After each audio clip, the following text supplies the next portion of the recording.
understand one thing, that your optional has one of the most important role to play in your selection. आपका selection होने में optional का सबसे बड़ा role होता है. एक रोल क्यों होता है मैं आपको बता देता हूं. क्योंकि अगर आप देखेंगे, if you will go, then GS1, GS2 and GS3 combined करेंगे अगर आप इनके मार्क्स, तो अगर मैं सबका मार्क्स अगर ऑन एन एवरेज 100 भी ले लूं तो लगभग 300 आता है. और अक्सर GS3 में लोगों के मार्क्स 100 से नीचे आ जाते हैं. यहां पे किसी के 110, 120 और यहां पे 110, तो बहुत खींचते हैं लोग, तो 330, 340 तक पहुंच गए. तो ये GS1, 2, 3 ये आपको मार्क्स देता है. इसमें पढ़ना बहुत पड़ता है, बहुत ज्यादा एक्सेस पढ़ना है. ऑप्शनल इज अ सब्जेक्ट जहां पे एक single subject it can give you the score of 300+.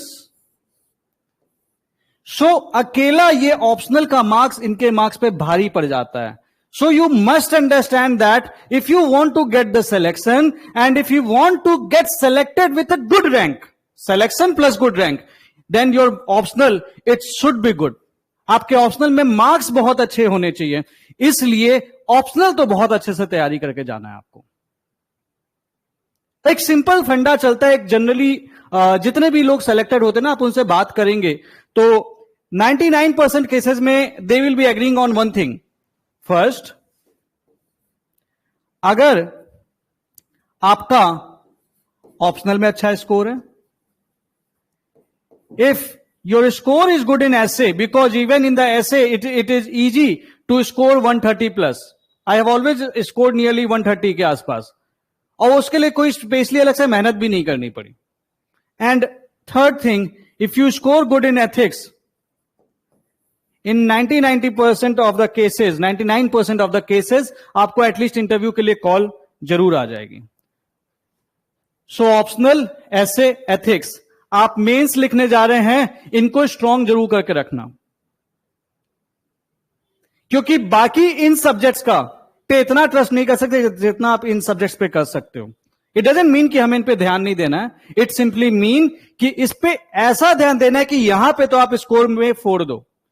Optional एक सब्जेक्ट, ऐसे जिसके लिए अलग से बहुत स्पेशली प्रिपेयर नहीं करना है, एक बेसिक स्ट्रेटेजी समझते हुए उसको प्रैक्टिस में डाल देना है.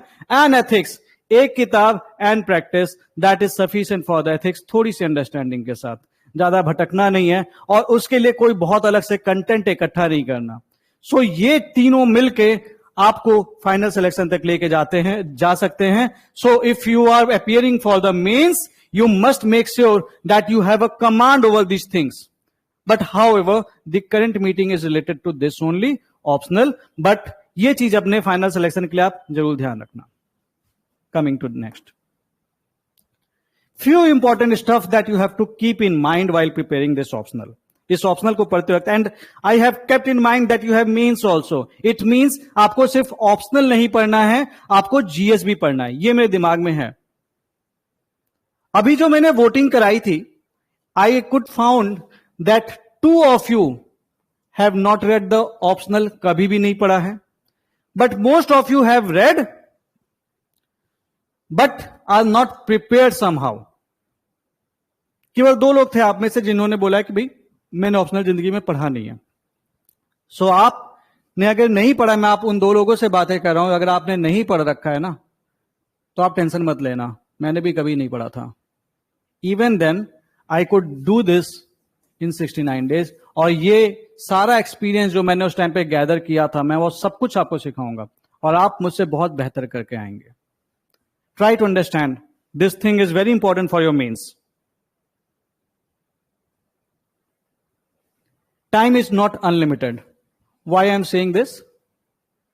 You have the limited time. ये समझना, ये बहुत इंपॉर्टेंट चीज है. You have the limited time. उसी लिमिटेड टाइम में आपको ऑप्शनल भी पढ़ना है, आपको जीएस भी पढ़ना है, एंड इवन आपके कुछ कंपलसरी पेपर्स हैं उसको भी करना है.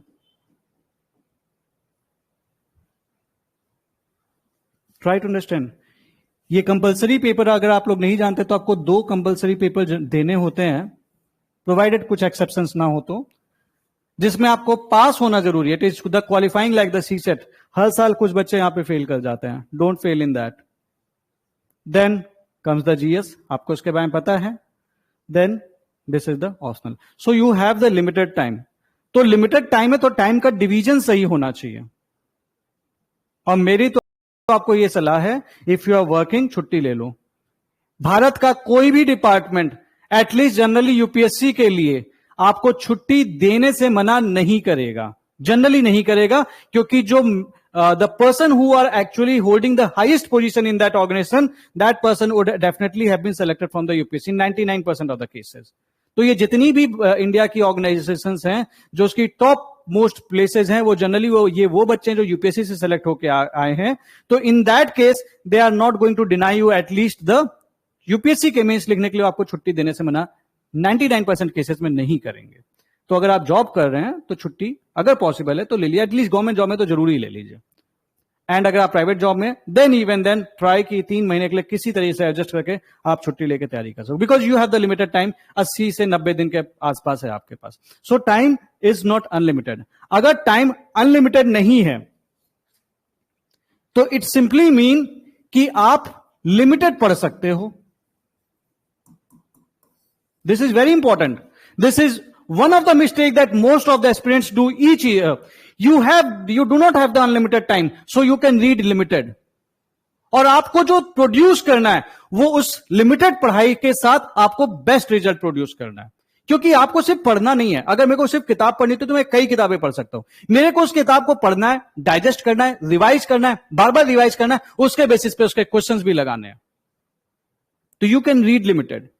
So you need to define your boundary because you do not have the unlimited time. तो अपनी एक बाउंड्री जरूर डिफाइन कर लेना, ड्रॉ अ बाउंड्री। आप में से जो भी बच्चे मतलब आप में से जो भी लोग इस बात को समझ पा रहे हैं, इसका सीधा सा मतलब एक मैं आपसे जो इंडिकेट करना चाह रहा हूं आप बिल्कुल सही समझें कि in the sociology even you will have to define the boundary. आपको बाउंड्री डिफाइन करनी पड़ेगी, and this boundary in this batch I am going to define for you. Second thing, myth of perfectionism. Why most of you have not been able to finish this optional? Just think. मैं आप में से सभी को बोलने का मौका दूंगा लास्ट में. I will be discussing each and everything. But just think why most of you were not able to finish the optional. आप में से मैं जानता हूं कई सारे बच्चे ऐसे होंगे जिन्होंने 1 साल से लेकर ऑप्शनल को पढ़ रहे हैं, 2 साल हो गए ऑप्शनल को पढ़ रहे हैं, but they are not able to finish, या फिर पढ़ भी लिए तो वो फीलिंग नहीं आ रही कि हाँ हमने पढ़ा है. तो why this is happening? Because हम इसको परफेक्टली तैयार करना चाहते हैं. वी वांट टू तैयार मतलब prepare it like the perfect way. लेकिन अगर ऐसा होता तो कोई भी तो बच्चा होता ना जिसके 500 में 500 आते हैं. एक भी बच्चा नहीं है, किसी ऑप्शनल में नहीं आते. 300 out of 500 is considered a very good score. 300 के ऊपर जो भी मिल जाए बोनस माना जाता है. इट मींस 60% फर्स्ट डिवीजन आ जाए, बस इतनी ही चाहत है. तो you can not become perfect in the optional. तो हम लेकिन क्या करते हैं, but we want to become the perfectionist. So to become the perfectionist what we do, let us say there is a topic 1A of sociology, that is modernity. हम क्या करते हैं, to read modernity we will be reading it from each and every book that we know. For example, हम बॉटमोर भी उठा लेंगे कि भाई वहां से कुछ कंटेंट उठा लेते हैं. हम रिट्जर भी उठा लेंगे, कुछ वहां से पढ़ लेते हैं. 2-4-10 लाइन हमें हेरोलम्बस से मिल जाएगी, हम वहां से भी उठा लेंगे. हम जो टीचर्स हैं, जो फेमस टीचर्स हैं सच विकास रंजन सर, हम उनके नोट्स भी उठा लेंगे. हम दूसरे टीचर्स के भी नोट्स उठा लेंगे. एंड हम क्या करेंगे, हम सभी के नोट्स पढ़ेंगे और हम उसमें perfectionism, we are actually constantly we are searching the perfectionism. This is one of the biggest mistake that each one of us do while preparing the optional. Don't do that. आपको समझना पड़ेगा, you can not be the perfect in optional. So learn to enjoy your imperfectionism. Because आप अगर एक एक topic के लिए 50 किताबें उठा लेंगे, आप तब भी उसको फिनिश नहीं कर पाएंगे, क्योंकि आपके टॉपिक्स तो कई सारे हैं. एंड जब आप कई जगह से पढ़ लेते हैं, सारा कंटेंट हो जाता है, तो आपको यह भी समझना पड़ेगा, लिखना तो आपको 150 वर्ड्स में है. You have to write in 150 to 250 words only. So unlimited content is not going to help you. A limited content with the application of mind is actually going to help you to score the good marks in the optional. But definitely that content should be relevant. That content should be decent enough that you can write a decent answer in 150 to 250 words. That is important. So ये perfectionism वाला बुखार आपको हटाना पड़ेगा. There is no such thing as perfectionism. नहीं तो कोई तो लाता यार, कोई तो तुलम खान होता जो 500 में 500 लेके आता. नोबडी इज परफेक्ट, कोई नहीं है. तो दिमाग से निकालो इस चीज को. परफेक्ट नहीं बन पाओगे आप. आपके पास वैसे भी टाइम कम है. सपोज 80 दिन है, 90 दिन है, कितनी किताबें पढ़ लोगे? एक टॉपिक पढ़ा, लिमिटेड जगह से पढ़ा, उसको बार बार उसके पीवाईक्यू के बेसिस पे प्रैक्टिस किया. That is sufficient. Third thing, आपको ये बात समझनी पड़ेगी. You will never be writing best and you will be never be writing the best answer on day 1. Improvement is gradual. तो आप डे 1 से बेस्ट आंसर नहीं लिखेंगे. ये बात सही है. I was also seeing one video session of Anudeep sir. He got rank 1 in UPSC. He was also saying the same thing. उनका वीडियो देखा, I am highly inspired by him. So he was just saying, वो एक ही बात बता रहे थे बार बार कि भैया तुम पहले दिन तुम बेस्ट आंसर नहीं लिखोगे. It's not possible for you to write the best answer on the day 1. You will have to write bad so that you can write good on day 2. आपका इंप्रूवमेंट आपको हर दिन करते रहना है. और वो इंप्रूवमेंट कब होगा? जब आप डे 1 खराब लिखोगे और डे 1 को आप रिकॉग्नाइज करोगे यार इसमें ये कमी थी. Then you will be improving and you will be writing a better answer on day 2, and then you will be improving, and then you will be writing the better answer on day 3. So like this you will be, आपको वो जो improvement है ना वो होते रहना चाहिए. Per day improvement होना चाहिए. पर डे आपको पुश करना पड़ेगा, तभी आप बेस्ट आंसर लिख पाओगे. ज्यादातर बच्चे क्या करते हैं? They find it difficult to write, and इसलिए वो बेस्ट आंसर लिखने के चलते सोचते हैं कि मैं सब कुछ पढ़ लूंगा तभी लिखूंगा. कभी नहीं लिख पाओगे आप. लिखना पड़ेगा. और इसी चीज के लिए इस बैच में मैं आपसे लाइव लिखवाऊंगा. आप लोग का मेन से कैसे छोड़ दूंगा यार. लाइव लिखेंगे हम अक्सर आप मीटिंग 8 बजे ही रखेंगे. अल्टरनेट या every third day we are going to write, ताकि आप लिख सके, हम आपस में एक्सचेंज कर सके. अपार्ट फ्रॉम दैट कि लिखना तो लगभग डेली ही है, बट ये लाइव मीटिंग्स जो हमारी है ना हर 3-4 दिन पे होते रहनी है, ताकि आपसे मैं डिस्कस भी करता साथ ही साथ करता रहूं और आप लिखते रहें साथ ही साथ. वो घड़ी लगा के वी विल बी चेकिंग कि भाई 7 मिनट में कितना लिख रहे हो, जो टॉपिक कंप्लीट हो गया उसके बेसिस पे लिख पा रहे हो कि नहीं. तो वो हम करते रहेंगे. लिखना जरूरी है. बिना लिखे सिलेक्शन नहीं होगा, ये चीज समझ लेना. So I urge each one of you to do participate. बिना, अगर आप सोचोगे ना कि भाई नहीं लिखेंगे, कोई बात नहीं, आप बैच ज्वाइन कर लिया, आप लिखने का मन नहीं करा, नहीं लिखेंगे, तो दोस्त मैं आपको बता दूं दिक्कत हो जाएगी. ये मत करना. लिखना है, ये ध्यान रखना. Because writing is the first thing we ignore, जो हम सबसे पहले इग्नोर करते हैं. लेकिन एक्चुअली राइटिंग ही एक ऐसी चीज है जो आपको सबसे पहले करनी चाहिए. डेफिनेटली पढ़ने के बाद आपको लिखना चाहिए. क्योंकि एक चीज हमेशा ध्यान रखना, आप बिना सोचे पढ़ सकते हो, लेकिन बिना सोचे आप लिख नहीं पाओगे. तो लिखोगे तो आपको दिमाग लगाना पड़ेगा, तो आपके आइडिया स्ट्रक्चर होते चले जाएंगे. Fourth thing, first writing is the biggest stumble और द रोड ब्लॉक. जो पहली राइटिंग होती है ना, जब हम लिखते हैं खराब लिखते हैं, हमें लगता है यार मेरे को तो कुछ आता ही नहीं. अरे बगल वाली की कॉपी कितनी अच्छी है, वाओ लव यू, इतनी अच्छी कॉपी. तो हम क्या करते हैं, व्हाट वी डू, हम पहले वाले बच्चे की जो कॉपी थी ना, जो पहला वाला बच्चा था, जो फर्स्ट स्टूडेंट था, या जो हमारे बैच में जो बच्चे होते हैं, उनकी कॉपी देख के हम अक्सर क्या करते हैं, यार इसने इतना अच्छा लिखा है, इसको तो इतना अच्छा आता है, इसने इतना अच्छा लिखा है, इसको इतना अच्छा आता है. और हम क्या करते हैं, हम नहीं लिखेंगे, क्योंकि हम तो भाई राइटिंग तो उसके आगे अच्छी नहीं है. हम ये बात भूल जाते हैं कि उस बच्चे ने कहा आज वो अच्छा लिख रहा है ना, तो उसने कभी ना कभी लिखा होगा. हो सकता है स्कूल टाइम पे लिखा हो, लेकिन लिखा जरूर होगा. सोशियोलॉजी ना लिखा हो, कोई और सब्जेक्ट लिखा होगा. इंप्रूवमेंट कहीं ना कहीं तो उसने किया होगा. और अगर उसने पहले कर रखा है तो थोड़ा सा उसको एज रहेगा. तो आपका काम ये नहीं कि उसको देख के घबराना है, आपका काम है उसकी कॉपी पढ़ी और उसकी कॉपी से इंप्रूवमेंट करना है. भाई इसने किया, आइडिया अच्छा है, oh my god, he have made a very good diagram, so I will be understanding, okay, so in this way we can make the diagram. Oh, his flow chart is very good, so let me note this flow chart for all my answers. So like this you will have to learn from the copy of your peers, and that is why I have created 2 things in this batch. One is a channel and another is the peer group. ये आपके batch का part है. What is the reason I am now telling you? Channel is the place where only I can post, so that all the messages do not get mixed. Peer group is the place where each one of you can post. आप सब कुछ post कर सकते हैं.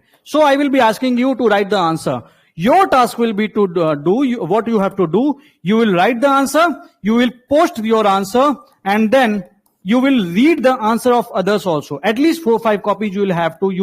We already have a lot of participants. So at least what you have to do, you will have to read the answers of others. So you will be learning the structuring of the answers from the others. And definitely that is going to supply you a lot of content, because all your batchmates who are over here in the peer group, they know, they have read a lot of other stuff. So ultimately your content is going to multiply. You will be learning a lot of things. First writing, biggest roadblock, but don't let it become the roadblock. Make it the opportunity. क्योंकि जब पहली बार खराब लिखोगे ना तो आपको push करेगा, भाई तुझे क्यों नहीं लिखना है. आपको खुद को समझाना पड़ेगा, भाई मुझे क्यों लिखना है. और मेंस में सिलेक्शन लेना है तो लिखना पड़ेगा. Second thing, no time for understanding and more time for reading. ये सोशियोलॉजी में ज्यादातर बच्चे गलती करते हैं. हम क्या करते हैं, पढ़ते रहते हैं, नई नई किताबें, नई नई किताबें, नई नई किताबें. नहीं, मत करो. एक जगह से पढ़ लिया, लाइक अगर नितिन सांगवान सर के बुक में कंटेंट अच्छा दिया, पढ़ लिया, अब मैं उस पर सोचूंगा कि भाई क्या लिखा था. मान लो मैंने पढ़ लिया, पढ़ने के बाद क्या होता है, हम अगले चैप्टर पे बढ़ जाते हैं. We never try to understand the things. Don't do it. Complete a topic. Let's say modernity. We have read the topic, we have read some content, and after reading the content, simply close your eyes, think about what you have read. कि भाई try to form a structure. What I have read, okay, modernity. Let me give you the example from the topic 1A, modernity and social changes in Europe and the emergence of sociology. So what you can see, okay, this is about the modernity, so I should be knowing what is modernity. What were the social changes, which can be termed as modernity also, definitely, and what were the social changes in Europe that ultimately led to the emergence of sociology. So in this way you will have to think and structure your ideas. और जब आप ऐसे सोचेंगे ना 5 minute, हम क्या करते हैं ना, सोचना नहीं चाहते, दिमाग पर प्रेशर नहीं देना चाहते. प्रेशर दोगे तभी सिलेक्शन होगा. इंपॉर्टेंट है, क्योंकि यूपीएससी सीधा क्वेश्चन तो पूछता नहीं है कि mention the social changes that happened in Europe. जो रटा रटाया है लिख दीजिए so that we can give you marks. नहीं लिखते, बोलते ना, वो आपको थोड़ा सा क्वेश्चन हल्का सा ट्विस्ट करके देते हैं ताकि आप there should be an application of mind. So you should, और वो एप्लीकेशन ऑफ माइंड कब होगा, जब आप स्ट्रक्चर करके लिखे, स्ट्रक्चर्ड वे में आंसर लिखेंगे. स्ट्रक्चरिंग कहां से आएगी, जब आपके माइंड से ही आएगी. वो इंस्टेंट स्ट्रक्चरिंग आपको कोई, आप प्रैक्टिस कर सकते हैं मेरे साथ, लेकिन जब तक आप सोचेंगे नहीं, वो इंप्रूवमेंट नहीं होगा. आपको भी अपने आप को धक्का देना पड़ेगा. It is important. So this is the thing. So once you'd be reading the content. Let's say you have read the modernity, yeah, let's say you have read the sociology and common sense. You have understood the topic. आपने topic पढ़ लिया, समझ लिया. After reading sociology and the difference between sociology and modern sense, close your eyes and think, okay, what I have read, okay, इसका क्या होगा, हाँ इसके बाद क्या होगा, okay, what is the diagram, ऐसे बनाया था. 5 मिनट लगता है, ज्यादा नहीं लगता. वो दिमाग में स्ट्रक्चर फॉर्म कर लो. अगर नहीं ध्यान आ रहा तो आंख वो एक कॉपी पेन ले लो, उस पर पॉइंटर्स लिख लो खाली. तो क्या होगा, उस एक तरीके का रिवीजन हो जाएगा. रिकॉल करोगे. It is called a kind of active recalling only. Active recalling ही यही है. इससे क्या होगा, आपका आइडिया स्ट्रक्चर होते जाएंगे. 5 मिनट दे देना, आपका सारा टॉपिक खत्म होता चला जाएगा, आपको पता भी नहीं चलेगा. कॉन्फिडेंस तो ऑसम होगा. 6th थिंग, यही डिस्कस करा था, thinking leads to structuring. Understand with examples. Let us try to understand with examples. अभी मैंने वही बता ही रहा था आपको. There is a topic, modernity and social changes in Europe and emergence of sociology. So reading this topic, I have read all the content. Now, reading this topic, the main thing that should come to my mind is, how did modernity led to the emergence of sociology? What were the social changes in Europe that led to the emergence of sociology? At least मेरे दिमाग में इतना तो structuring हो जानी चाहिए. तो पहली चीज तो मेरे दिमाग में होना चाहिए, what is modernity? तो I can say the modernity is the rational transformation of society. And which aspects? Definitely it is the rational transformation of political, social, economical and ideological aspects of the society.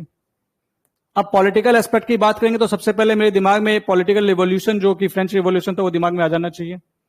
तो इस तरह से आप structuring करते जाओगे ना, political, social, economical, ideological. Political में सबसे पहले मेरा एग्जांपल फ्रेंच रिवॉल्यूशन आ जाना चाहिए। सोशल एस्पेक्ट में लाइक पॉवर्टी वाली जो चीजें हो रही थी, misery of the period, condition of the labour, urbanisation and its fallout, ये सारी चीजें आ जानी चाहिए। इकोनॉमिक एस्पेक्ट में डेफिनेटली सबसे पहले जो इंडस्ट्रियल रिवोल्यूशन का एस्पेक्ट्स आ जाना चाहिए, एंड आइडियोलॉजिकल डेफिनेटली इंटेलेक्चुअल आ गया तो enlightenment, counter reaction to enlightenment, at least इतना आ जाना चाहिए, तब तो मैं समझू मैंने मॉडर्निटी समझा है। एंड डेफिनेटली अगर ये चीज समझ में आई तो मेरे को सोशल चेंजेस भी समझ में आ गया।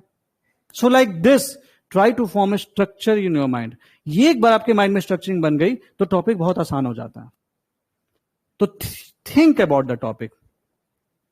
Now your preparation must be based upon syllabus plus PYQ, दोनों ध्यान में रखना है। सिलेबस भी पढ़ना है, कुछ सिलेबस का कुछ क्वेश्चन है, आज भी ऐसा है जहां पे 2013 से 23 तक सवाल नहीं आए हैं, जो आपको मैं like this I will be supplying you booklet, जहां पे आपको प्रिंट आउट बेसिकली निकलवा लेना है। I will be giving you the PDF, so ये आपको पीडीएफ मिल जाएगा।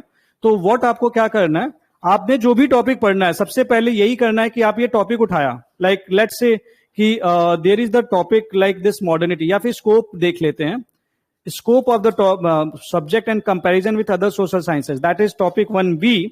यहां पे केवल 2 क्वेश्चन आए, in the context of globalisation has the scope of sociology be changing in India, comment, delimit the scope of sociology in relation to other social sciences. तो scope में ये 2 क्वेश्चन आए हैं, ठीक है। अब इसमें इसके बाद कंपैरिजन में 6 क्वेश्चन और आए हैं कि किससे किससे कंपेयर किया है। सोशियोलॉजी को एंथ्रोपोलॉजी से किया गया, पॉलिटिकल साइंस से किया गया है, हिस्ट्री से भी कर लिया गया, एंड साइकोलॉजी से भी कर लिया गया। Discuss the changing equations of the discipline of sociology with the other social sciences from the viewpoint of growing importance of multidisciplinary, how do you relate sociology to the other social sciences. तो ये 8 question हैं। तो मैं जब भी पढ़ूंगा, you just try to understand कि मेरे दिमाग में ये सिलेबस भी होना चाहिए और पीवाईक्यू भी होना चाहिए। हम क्या कहते हैं ना, सिलेबस पढ़ लेते हैं। अब सिलेबस अगर मैं केवल पढ़ता तो मैं स्कोप ऑफ द सब्जेक्ट सीधा सीधा पढ़ लेता। समझना इस चीज को, ये बहुत इंपॉर्टेंट है। And this is the reason in why in most of the cases the conventional pedagogy is not working. जो टीचर्स बहुत ज्यादा एस्टेब्लिश टीचर्स हैं, उन्होंने उनका क्या है कि उन्होंने सिलेबस के अकॉर्डिंग अच्छा पढ़ाते हैं। दे आर मैं यार कुछ नहीं हूं उनके सामने, सीधी से बोलता हूं। They are the epitome of knowledge, भयंकर, अति भयंकर उनकी नॉलेज है। ये रियलिटी है यार, सीधी सी बात है। I am not a professor of sociology, but I know how to make use of the sociology to get the marks, मुझे वो पता है। उनके पास नॉलेज बहुत ज्यादा है, लेकिन क्या दिक्कत है कि उन्होंने अपनी नॉलेज को बच्चों को पढ़ाते वक्त वो पीवाईक्यू के बेसिस पे अलाइन ही नहीं किया। आपको ये गलती नहीं करनी है, बस यही एक फॉल्ट है। तो समस्या क्या है कि आपने जब सिलेबस खोल लिया तो टीचर ने आपको बता दिया कि what is the scope of the subject, जो उसको किताब में लिखा हुआ है वो हमने सीधे सीधे पढ़ लिया। उन्होंने भी वही पढ़ के इग्नू में पढ़ के पढ़ा दिया, या फिर the comparison with the social sciences, तो सीधा सीधा पढ़ लिया। लेकिन यूपीएससी सीधा सीधा पूछता कब है? बहुत कम पूछता है। तो अब अगर आपने पढ़ा होता था, आपने कंटेंट पढ़ लिया, उसके बाद आपका अगला काम यह था कि आपने उसके प्रीवियस क्वेश्चंस देखे और ये देखा कि जो आपने पढ़ा है और जो प्रीवियस क्वेश्चंस है क्या ये अलाइंड है। अगर अलाइंड है और मेरे को सारा कंटेंट इस पढ़े हुए में से मिल जा रहा है, आई एम हैप्पी, कूल। और अगर ये अलाइंड नहीं है, then what I will do? Should I go for searching a lot of content? No. फिर तो परफेक्शनिज्म वाली बात आ जाएगी। तो मुझे क्या करना चाहिए? एटलीस्ट मुझे पीवाईक्यू को ही ढंग से पढ़ लेना चाहिए, क्योंकि कंटेंट एक्चुअली आपका सिलेबस में जितना था एज अ किताब में उतना ही वैसे ही लिखा होगा। लेकिन पीवाईक्यू का जो मैं सॉल्यूशन पढ़ूंगा उसमें मुझे उसके लिए जो जो चीजें अप्लाई हो सकती हैं उसमें मुझे एक नया आइडिया मिलेगा। तो some of the content will be provided with the topic that you will be reading, जो आपकी बुक्स होंगी, and the rest will be provided from the PYQ solution that you will be reading. तो आपका content अपने आप में double हो गया। और उसके बाद भी हम क्या कहते हैं? Content content content. आपका दिक्कत क्या है? हम अक्सर गलती क्या करते हैं? हम सिलेबस बेस्ड कंटेंट सर्च करते रहते। We keep on searching the syllabus based content जो किताबों में लिखा है। वो तो स्कॉलरली आर्टिकल लिखा है यार मेरे। तो वो that is why since the content that it has been written it is scholarly and we never read the content based upon the previous question. That is the main problem. If you won't be doing this, अगर आप ये सब नहीं करेंगे तो आपको दिक्कत नहीं होगी. तो मैं क्या कह, हमने किस हिसाब से प्लान किया, आपको मैं कंटेंट दूंगा, साथ ही साथ उसके प्रीवियस क्वेश्चन भी दूंगा. ये ऐसे आपको, आपके पास पूरी बुकलेट होगी, आपको ये प्रिंट आउट निकलवा लेना है. And after that what you will be reading, मैं आपसे पहले बोलूंगा रीड द टॉपिक. आपके पास एक्सप्लेनेशन वीडियो भी होगा definitely. And after that I will be asking you to at least read the previous questions. क्या उन्होंने डाल रखा है, क्या पूछ रखा है, एटलीस्ट एक बार देख लो पूछा क्या. अब इससे क्या होगा, कुछ टॉपिक्स आपके दिमाग में छप जाएंगे. लाइक मॉडर्निटी में 3 क्वेश्चन एनलाइटनमेंट पे आ रखे हैं, 3 क्वेश्चन 13 से 23 तक. इसका मतलब they are loving this topic. 2 बार तो सीधे आ गए, एक बार थोड़ा सा घुमाया कि इंटेलेक्चुअल फोर्सेज. तो एनलाइटनमेंट ही डिस्कस करते हैं हम इंटेलेक्चुअल फोर्सेज में, या कंजर्वेटिव रिएक्शन डिस्कस करते हैं. अब एनलाइटनमेंट के एस्पेक्ट्स हम डिस्कस करते हैं उसमें. तो ऐसे केस में हमें एटलीस्ट ये पता है कि मेरे को एनलाइटनमेंट का सब डिवीजन भी पता होना चाहिए. कंजर्वेटिव रिएक्शन टू एनलाइटनमेंट के बारे में मेरे को पता होना चाहिए. And I know this all makes up the answer for the intellectual development. So I will always keep in mind while reading the both the syllabus and PYQ based content. So मैंने अपनी book का 4 पन्ना पढ़ा, उसके बाद जो मेरे को जो भी एक्स्ट्रा कंटेंट होगा, my PYQ solution will provide me. मेरा पीवाईक्यू सॉल्यूशन मेरे को प्रोवाइड करेगा. बस इतना करना है, ठीक है. नोट्स, आपके नोट्स कैसे होने चाहिए, very short, very crisp. It should be based upon the syllabus plus PYQ. अभी मैंने कुछ नोट्स वैसे सोशियोलॉजी वाले चैनल पे शेयर किए थे, वो मैं बेसिकली आपके लिए बना रहा हूं. Since this is not mentioned as a part of your batch, but what I am doing, आप लोगों को टॉपिक देने के साथ साथ मैं भी साथ में अपना रिवीजन भी करता जा रहा हूँ. How I am doing, let me tell you. मैं आपसे सीधे क्लियर बात करता हूं कि मैंने क्या किया कि आप लोग को वो करने से पहले मैं खुद भी साथ ही साथ पढ़ता जा रहा हूं, ताकि आप लोगों के सवाल भी के जवाब भी मैं बहुत अच्छे से आपको दे पाऊं. चीजें आती हैं, बट ठीक है, ब्रश अप करने की जरूरत होती है हमेशा. तो द थिंग इज दैट, तो उस टाइम पे मैं क्या करूं, मैं आप लोगों के लिए नोट्स भी साथ ही साथ प्रिपेयर करता जा रहा हूं. तो you will be getting actually the short notes. I am not committing, but in 99% of the cases you will be getting the, जैसे जैसे टॉपिक आता जाएगा ना, शॉर्ट नोट्स भी साथ साथ आते जाएंगे. तो आपको एग्जैक्टली टाइम नहीं है, तो आपको शॉर्ट नोट्स बनाने की जरूरत नहीं है. ये short notes it will be based upon the syllabus plus previous question. तो कंटेंट वाइज वो सारा कुछ उसमें होगा. और उन शॉर्ट नोट्स के साथ I am also attaching 1 page. What is that page, वो पर्सपेक्टिव पेज होगा, वो मैं बताऊंगा आपको क्या चीज है, ठीक है. Then you will have to keep revising the things. आपको रिवीजन करते रहना है. So although it is a marathon, तो आपको रिवीजन की टेंशन नहीं लेनी है. मैं हूं आपके साथ. तो रिवीजन तो इतने करा दूंगा आपके कि आप सोशियोलॉजी में 4 के आओगे. बस इस बैच को ब्लाइंडली ट्रस्ट करके फॉलो कर लेना. आपके साथ आखिरी दम तक खड़ा रहूंगा. आप, you will cherish this batch, believe me. आप इस बैच को चेरिश करोगे. आप बोलोगे कि मैंने सोशियोलॉजी के लिए अपनी जिंदगी का सबसे बड़ा अच्छा डिसीजन लिया. You will love this batch, अगर आप मेहनत करने के लिए रेडी हो. और मेहनत ही नहीं करना चाहते तो बात ही अलग है यार, लेकिन मेहनत करने के लिए रेडी हो ना, तो आपको मैं वादा करता हूं, आपको इससे ज्यादा अच्छा बैच कहीं नहीं मिलेगा. You will love this batch. आपके लिए मैं खड़ा हूं लास्ट टाइम तक. आपका सोशियोलॉजी का स्कोर मैं दिलवाऊंगा आपको, लेकिन मेहनत करना तो आपको पड़ेगा, क्योंकि वो तो मैं आपके लिए पढ़ नहीं सकता. पढ़ोगे तो हो जाएगा, ये तय है. 300 प्लस तो कहीं नहीं गए, लेके आना है, खींचना है, छीनना है. सही तरीके से करेंगे, हो जाएगा. And second thing, how to deal with the exceptional question. एक चीज है, पहली चीज, जब कभी कई बार क्या होता है ना, एक्सेप्शनल क्वेश्चन हम एक आध देख लेते हैं, तो एक दिक्कत क्या है कई सारे इंस्टीट्यूट्स के साथ, दे will be keep focusing upon the exceptional question, कि ये देखो ये आया एक्सेप्शनल क्वेश्चन, ये आया कुछ exceptional question. An exceptional question is exceptional to all. So वो आउट ऑफ द ब्लू कोई क्वेश्चन है तो सभी के लिए है, वो केवल आपके लिए नहीं है. और वो एक्सेप्शनल क्वेश्चन वो उसी बार है, वो बार बार नहीं आता है. सो आपको इसके पीछे दिमाग नहीं लगाना है. इतना जरूर करना है कि अगर ये क्वेश्चन एक बार आ गया तो इसका कंटेंट मेरे पास होना चाहिए, कि ये दोबारा यही क्वेश्चन पूछ देगा तो मैं कर लूंगा, एटलीस्ट इन सोशियोलॉजी. सो उसके लिए मैं कंटेंट आपको ऑलरेडी प्रोवाइड, वो ध्यान में रखते हुए बनाया जा रहा है. तो वो आपको कंटेंट मैं बताता चलूंगा, मैं आपको टाइमली गाइड करता चलूंगा, ठीक है.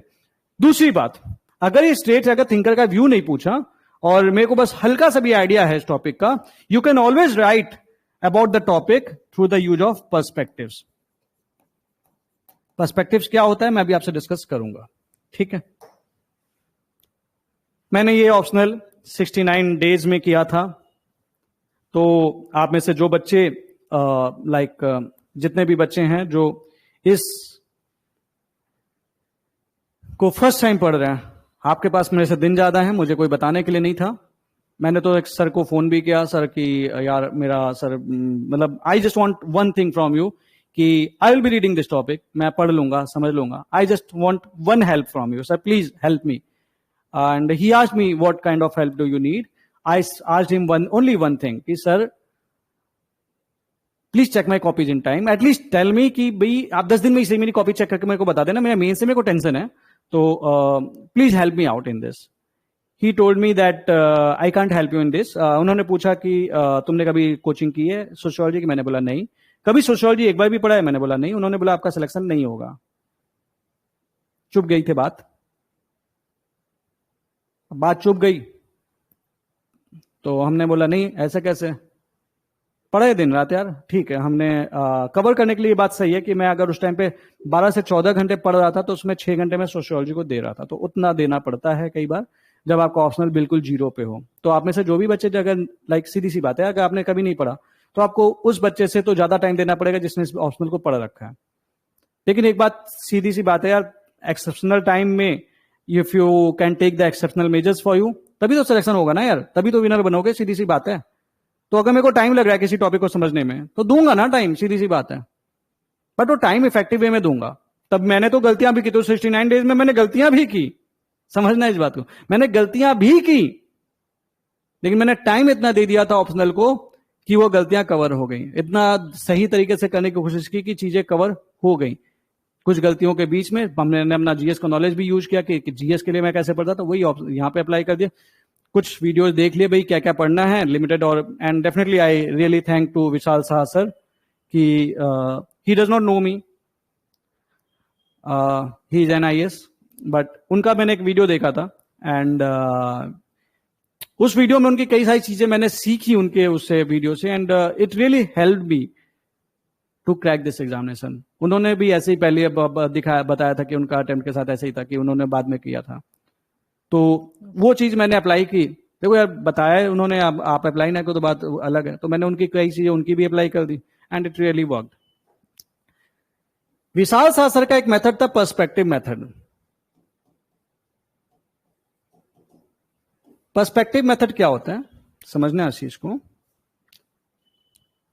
कोई भी टॉपिक अगर आपको नहीं आता है, मैं एक छोटा सा एग्जांपल लेके चलता हूं। कोई भी टॉपिक आप सोच लीजिए जो let's say cheating in exam,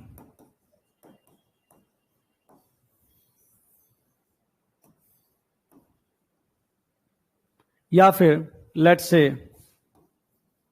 educational system, कोई भी टॉपिक उठा लो। मेरे को इस पे कोई क्वेश्चन आ गया, मेरे को नहीं आया, कंटेंट नहीं पता यार, मेरे को वो थिंकर का नाम याद नहीं आ रहा कि किसी ने एजुकेशनल सिस्टम पे कुछ बोल रखा है, I don't know the answer, what should I do? Should I leave that question? The answer is no. Then what should I do? Deal this questions with perspective method. Perspective method आपको ज्यादा अच्छा तब समझ में आएगा when you would be understanding the thinkers, but थोड़ा सा समझाने की कोशिश करता हूं। फंक्शनलिस्ट का एक जनरल ओपिनियन है, there are 5 major perspectives in sociology and you can add one more. 5 कौन कौन से हैं? One is the functionalist, second is the Marxist, third is the interactionist, fourth is the feminist, fifth is the postmodernist। एक और add कर सकते हो, जहां पे अप्लाई कर पाओ वहां पे अप्लाई कर देना, Indologist. Because we live in India, let us consider for the time being and major perspective for India, at least it is. You read GS Ghurye, Indologist. So what is this all about? Functionalist कहते हैं कि society में कोई भी system exist करता है, institution exist करता है, it is based upon the consensus of all definitely, and it exist for the good of the things. जो भी चीज का जो फंक्शन है वो गुड वाला है, अच्छा काम के लिए है। It is important, it has an important role to play for the existence of the society, or to maintain the order in the society, or to maintain the stability in the society. Marxist, what they say? Marxist, they say a system exists because it has been created by the rich. Sociological term जो Marxist use करते हैं उसको bourgeois use करते हैं, मैं rich use कर ले रहा हूं. So it has been the creation of the rich to subjugate the poor. और उसके बाद फिर वही वाली लैंग्वेज, प्रोलेटारिएट बोल दिया, उसको सुनने में अच्छा लगता है, बाकी जर्मन लैंग्वेज तो ही। So whatever exist is the creation of the rich for the poor so that they can keep exploiting the poor. So educational system is somehow the conspiracy of the bourgeois to subjugate the aspirations of the proletariat so that they forever remain in the proletariat class. Like this. Interactionist say, no, no, no, no, no. आप तो पूरा focus system, focus ही अलग कर रहे हैं. It is not the system वाला thing. Society को तो ये लोग सिस्टम की तरह देख रहे हैं. दे विल से आपको उसमें डिस्कस करना है इंटरेक्शन, टीचर स्टूडेंट का क्या इंटरेक्शन हो रहा है, तो आपको उस लेवल पे लेके जाना है सोशियोलॉजी को. तो they are macro sociologist, they are वो माइक्रो सोशियोलॉजिस्ट की बात कर रहे हैं. Feminist what they will say? Feminists will say the whole educational system is corrupt actually, because here everything is based upon the patriarchy. Even in the freedom fighter books, आप देख लीजिए, आप जब भी फ्रीडम फाइटर का imagination करते हैं, ज्यादातर जो आपके दिमाग में इमेज आती है वो मैस्कुलिन आती है. Your NCERT books, they do not have enough number of female freedom fighters. तो बराबरी वाला वो नहीं है. बहुत सारी महिलाओं ने भी अच्छा वो कंट्रीब्यूशन किया था, बट उनका एक्सप्लेनेशन या तो मार्जिन्स पे आएगा. It will always come at the margins of the male contributors. तो उनका एक्सप्लेनेशन आएगा इतना सा, और जो मेल कंट्रीब्यूटर्स, जो मेल आपके फ्रीडम फाइटर्स थे, उनका कंट्रीब्यूशन इतना लंबा हमको याद है.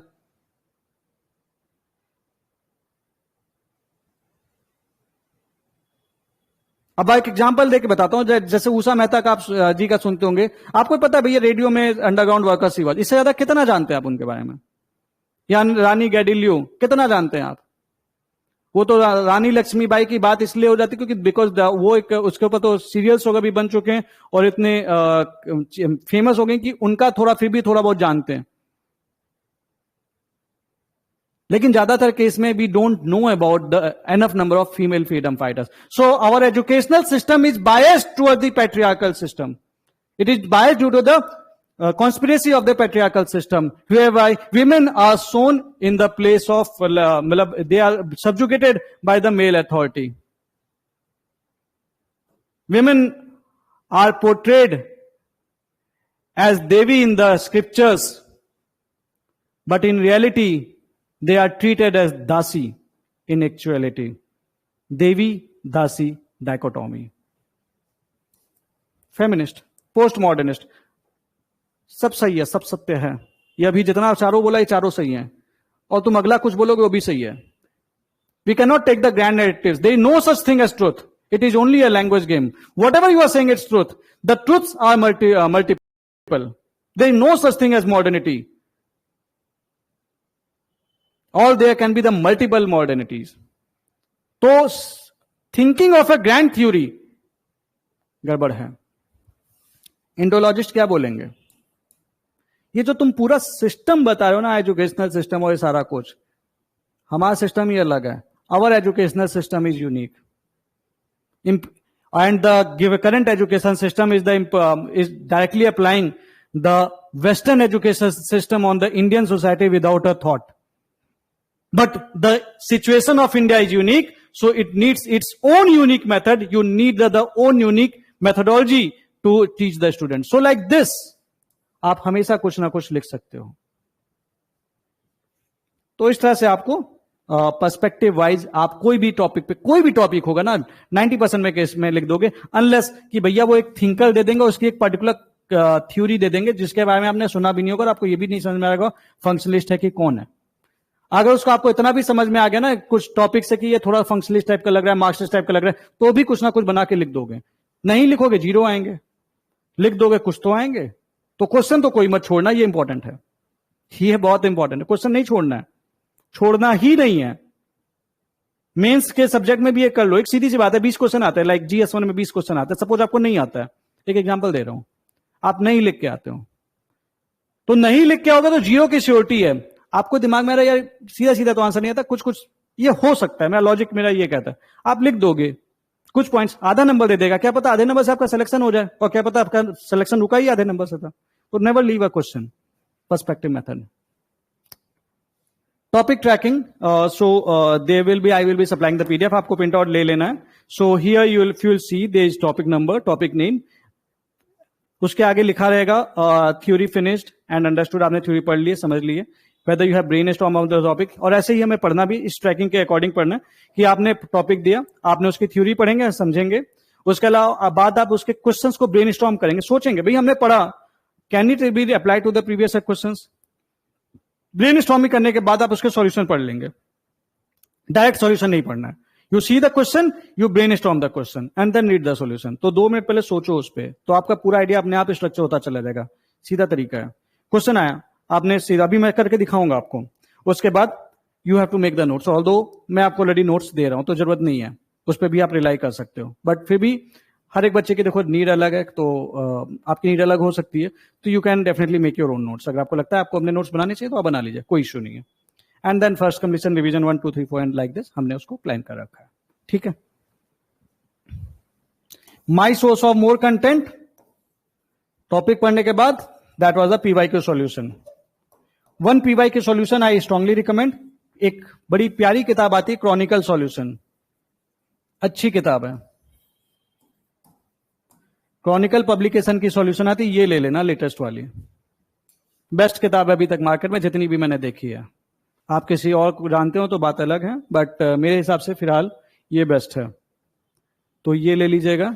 अब किसी और अच्छे टीचर के आगे तो आई कांट से, बट इस किताब ने को मैंने पढ़ा था and I have found it really worth, बहुत अच्छी किताब है कंटेंट वाइज, ठीक है। तो बैच कैसे फंक्शन करेगा समझना इस चीज को। रात को 9 बजे आपके पास टारगेट आ जाएंगे, 9 PM आपके पास टारगेट आ जाएंगे।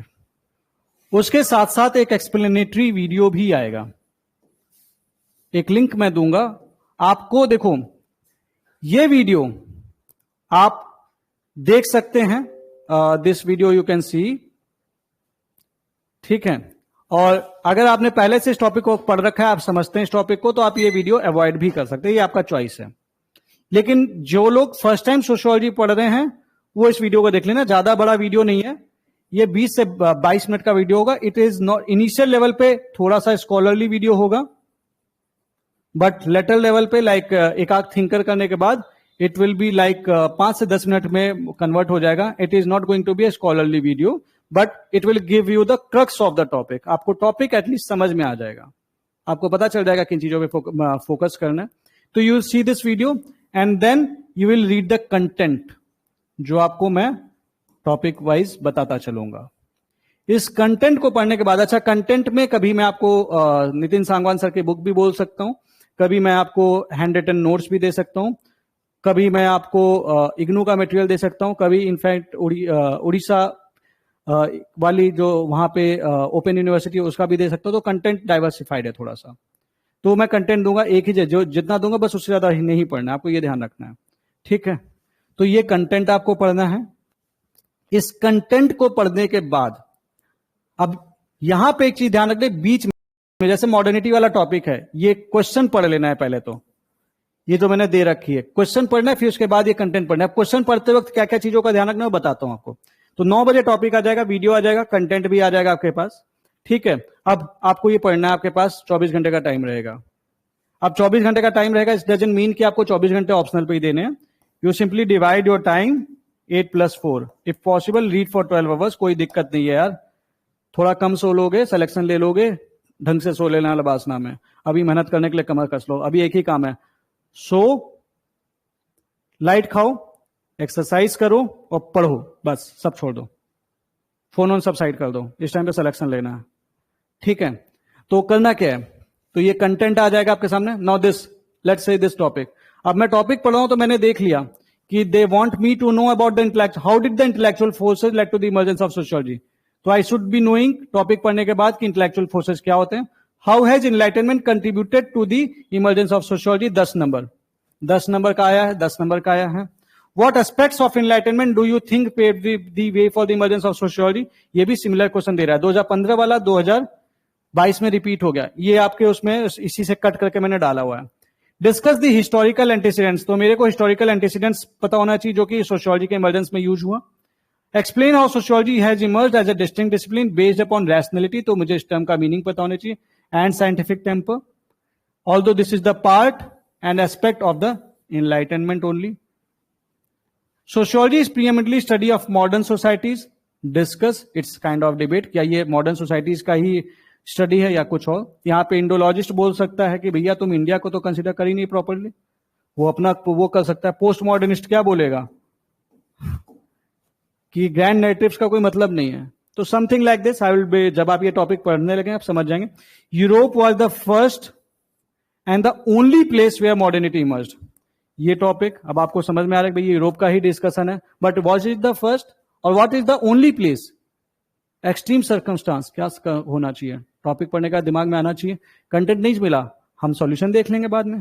Sociology emerged in Europe and flourished to begin with social reformist orientation in the USA. अब ये यूएसए वाला आ गया, लेकिन यार ये तो हम पढ़ते नहीं जनरली कंटेंट में, तो मैं क्या करूंगा, इसका कंटेंट आपको यहीं से मिल जाएगा। तो अगली बार वो सोशल रिफॉर्मिस्ट पूछेगा तो आप लिख लोगे, बिकॉज आपको कंटेंट यहां से मिल गया। बट जनरली आपकी बुक्स में जब आप इग्नू भी पढ़ रहे होगे, आपको यूएसए के बारे में बात नहीं, शिकागो स्कूल के बारे में बात नहीं करेंगे वो।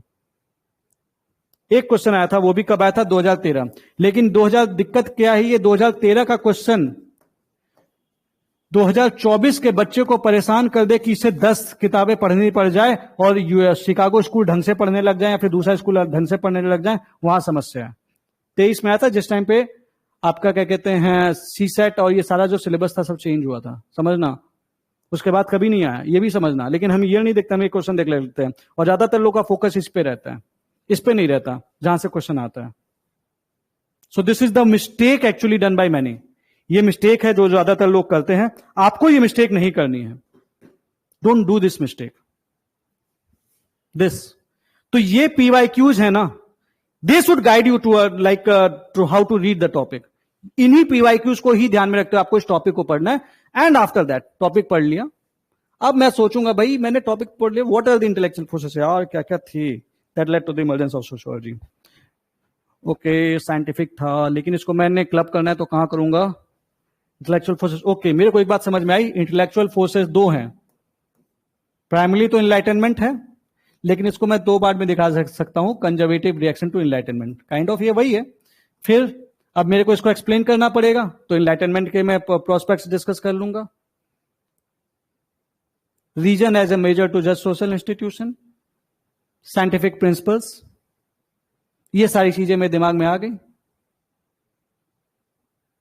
तो ये सारे जो भी इसके एस्पेक्ट थे, questioning tradition, not taking anything for granted, questioning the authority. So जब ये चीजें आ गई तो एनलाइटनमेंट वाली बोल दी। So what they wanted to do, they wanted to base their study of society on the principles of natural sciences so that they can build a science of society to bring the social reform, to bring the order in the society, because society was in chaos and conflict. So enlightenment thinkers somehow, जो enlightenment thinkers जो थे तो वो चाहते थे उसका principles का use करना, तो ये चीज हेल्प किया कहीं ना कहीं, और इसने इन्फ्लुएंस किया आगे आने वाले लोगों को। Durkheim was influenced by the Enlightenment thinkers, and in fact, more or less everybody was influenced by the Enlightenment thinkers you can think of. Conservative reaction, what they did, they give goal to sociology. What is the goal? क्योंकि they are the person who wanted to return to the Middle Ages. Middle Ages में जाना चाहता है, क्यों? Because past Past was peaceful, present is chaotic. So they wanted to return to the Middle Ages. So ultimately they wanted to make a society which has peace and harmony. But ultimately that was also the aim of the Enlightenment thinkers. But they didn't want to return to the Middle Ages. So it was the consensus to build a science of society, to bring harmony in society. अब इसमें कहीं पे अगर हमने इतना लिख लिया, और एक वो नितिन सांगवान सर की बुक में डायग्राम है, बड़ा प्यारा डायग्राम है, बट एक समस्या आती है कि जो आपकी कॉपी है उसमें वो डायग्राम आप बहुत अच्छे डायग्राम वाले हो तो बात अलग है, नहीं तो बनाने में थोड़ी सी दिक्कत हो जाती है. तो मैंने भी एक डायग्राम आपको सप्लाई करूंगा, छोटा सा डायग्राम है, उसको बना देना, काम हो जाएगा. और कहीं ना कहीं पे चाहे इंट्रोडक्शन में चाहे कंक्लूजन में फ्रेंच रिवॉल्यूशन, इंडस्ट्रियल रिवॉल्यूशन को थोड़ा सा घुसा दो साथ में. प्राइमरी इसी पे फोकस रहना है. लाइक इसको थोड़ा सा, बहुत थोड़ा सा स्पेस दे दोगे ना तो ये आंसर पूरा हो जाएगा. देखो कभी भी इस टॉपिक से क्वेश्चन आए तो generally French revolution, industrial revolution and intellectual force, that is enlightenment, counter reaction. अगर ये 3-4 वर्ड्स अगर आप वो कर दो तो आंसर अपने आप में, क्योंकि कंप्लीट है. नहीं भी लिखोगे चल जाएगा, बट वो लिख दोगे तो नुकसान नहीं होगा. बस इतना सा काम है, दैट्स इट. प्राइमरी डिमांड इसकी यही है. 10 number, 150 words, right use of words. Structure, इस तरह से आपको ये सोचना है, स्ट्रक्चरिंग करनी है माइंड में. And once you brainstorm, मान लो नहीं समझ में आया, सीधा सॉल्यूशन यार, सीधी सी बात है, सामने सॉल्यूशन. एंड उसके बाद अपने नोट्स बना लो या तो मेरे नोट्स पढ़ लेना, एंड फिर अगले टॉपिक. और मैं क्या करूंगा, अब देखो आपके साथ हम बैच में कैसे चलने वाले हैं. Basically how are we going to do. अब देखो आपने ये टॉपिक आज फिनिश कर लिया, ट्राई टू अंडरस्टैंड. आज आपने फिनिश कर लिया. नेक्स्ट डे जब अगला टॉपिक आएगा, लेट से हम अगस्त कॉम्टे को कवर करेंगे एंड हर्बर्ट स्पेंसर को भी करेंगे. That is not written in syllabus, but they are the founding fathers of sociology. So you need to know at least some of their central ideas. तो I have provided, मैं एक lecture video lecture आपको मिल जाएगा, basic समझ में आ जाएगा क्योंकि उनका एप्लीकेशन है जगह जगह पे. ठीक है, तो जब आप इसको पढ़ रहे होंगे या फिर लेट से आप डरखाइम को पढ़ रहे होंगे, you will be getting a question upon of the modernity. तो आपको करना क्या है कि अगर आप 5 घंटे पढ़ रहे हैं सोशियोलॉजी को, 5 आवर्स सोशियोलॉजी, तो 4 hour you have to give to Durkheim and 1 hour you have to give to the revision and to write the answer. ये चलता रहेगा साथ साथ, ये नहीं रुकेगा. तो ऐसे पढ़ना पड़ेगा. अब आपकी एफिशिएंसी के अकॉर्डिंग हो सकता है ये आप 2 ही घंटे में पढ़ लो, ये आपका आधा घंटे में आ जाए तो अच्छी बात है, आपने पहले से पढ़ रखा है तो बहुत अच्छी बात है. सो like this I have planned. ठीक है, सो टारगेट 9 बजे आ जाएंगे हम. एवरी अल्टरनेट या फिर 3rd डे 4th डे तो जरूर मिलेंगे लाइव, लगभग जरूर मिलेंगे. निकलवाना है आपका सपोर्ट पूरा करूंगा. मेहनत आपको पूरी करनी पड़ेगी. मेहनत नहीं करोगे तो फायदा नहीं है बैच ज्वाइन करने का, सीधी सी बात है. और अगर मेहनत करोगे ना तो सोशियोलॉजी का ये बैच आप चेरिश करोगे. So this is the thing. बाकी मैंने कुछ जो टॉपर्स की कॉपीज अवेलेबल है, and I really thank to all the toppers, जो भी सीनियर्स हैं या फिर मेरे जो जूनियर्स भी हैं, जिन्होंने अपनी अपनी कॉपी सोशियोलॉजी के बैच वाली से रख रखे. तो मैं बीच बीच में आपको उनकी कॉपीज भी दिखाता रहूंगा. ये देखिए इनकी स्ट्रक्चरिंग ये थी, ये इनके मार्क्स ऐसे, ये मार्क्स लाई थी, तो इन्होंने कॉपी ऐसे लिखी थी, इन्होंने कॉपी ऐसे लिखी थी. तो वो मैं आपसे बीच बीच में डिस्कस करता रहूंगा जैसे जैसे टॉपिक्स फिनिश होते जाएंगे. और कुछ क्वेश्चंस कभी कभी दूंगा तो उसके साथ टॉपिक की कॉपीज भी अटैच कर दूंगा, ताकि आप उनकी स्ट्रक्चरिंग से भी सीख पाए. आपको ये भी पता होना चाहिए कि ये खाली मैं नहीं बोल रहा, ये टॉपर्स भी बोलते हैं. क्योंकि आपको ये एग्जाम टॉपर्स में, भाई आपका भी तो नाम होना चाहिए ना, भाई मैं भी टॉपर हूं. तो टॉपर की कॉपी देख लो, जिन्होंने वो जर्नी पूरी चली है. बात समझना, जो ये जर्नी पूरी चल के गए हैं उनका एक्सपीरियंस हमेशा आप थोड़ा सा डिफरेंट जरूर पाएंगे, क्योंकि उन्होंने वो पूरी जर्नी चली है. तो उससे आप बहुत कुछ हमेशा सीख सकते हैं. तो वो मैं आपको हेल्प करूंगा. And then you need to understand lastly, there is a difference between the GS answer and there is a difference between sociology. इसमें डिफरेंस है, बट अंडरस्टैंडिंग अ क्वेश्चन ये सिमिलर होता है. जीएस में भी क्वेश्चन पढ़ के समझते हो कि भाई मेरे को उसमें क्या लिखना है. Even in the sociology you read the question and you try to understand कि उसमें क्या लिखना है. बट जो यूसेज ऑफ द टर्मिनोलॉजी है वो चेंज हो जाती है। जीएस में जो जनरल चीजें पढ़ लिखते हो, सोशियोलॉजी में वो टर्मिनोलॉजी, सोशल कंट्रोल, पुअर के लिए लिखोगे प्रोलेटेरिएट, रिच को लिखोगे बुर्जुआ, लेबर, कमोडिटी, जो कमोडिटी फैटिसिज्म, मार्क्सिस्ट, बातें वही लिखोगे, टर्म्स सोशियोलॉजी के यूज होंगे, आंसर ऑटोमेटिकली सोशियोलॉजिकल लग जाएगा। ये दिमाग से बहुत ये कचड़ा कर रखा है लोगों ने। It's very complex how to write a sociological answer. It's simple, use the terminology of sociology, you will always be able to write a sociological answer. जो स्ट्रक्चरिंग होती है आंसर की, जो कंटेंट स्ट्रक्चरिंग होती है, वो यार कभी भी जीएस और सोशियोलॉजी के आंसर में बहुत ज्यादा कोई फर्क नहीं होता। स्ट्रक्चरिंग क्वेश्चन है, उसका आंसर तो स्ट्रक्चरिंग तो ऐसी होगी ना, कंटेंट थोड़ा सा अलग हो जाता है। जीएस वाले में जो जनरली आप न्यूज़पेपर में जैसे भी पढ़ते हो लिख देते हो, सोशियोलॉजी लिखोगे तो आप उसमें कंटेंट, लेकिन जो यूज करोगे वो टर्मिनोलॉजी जो यूज करोगे वो यूज करोगे जो अक्सर आपने पढ़ी है अपने ऑप्शनल में।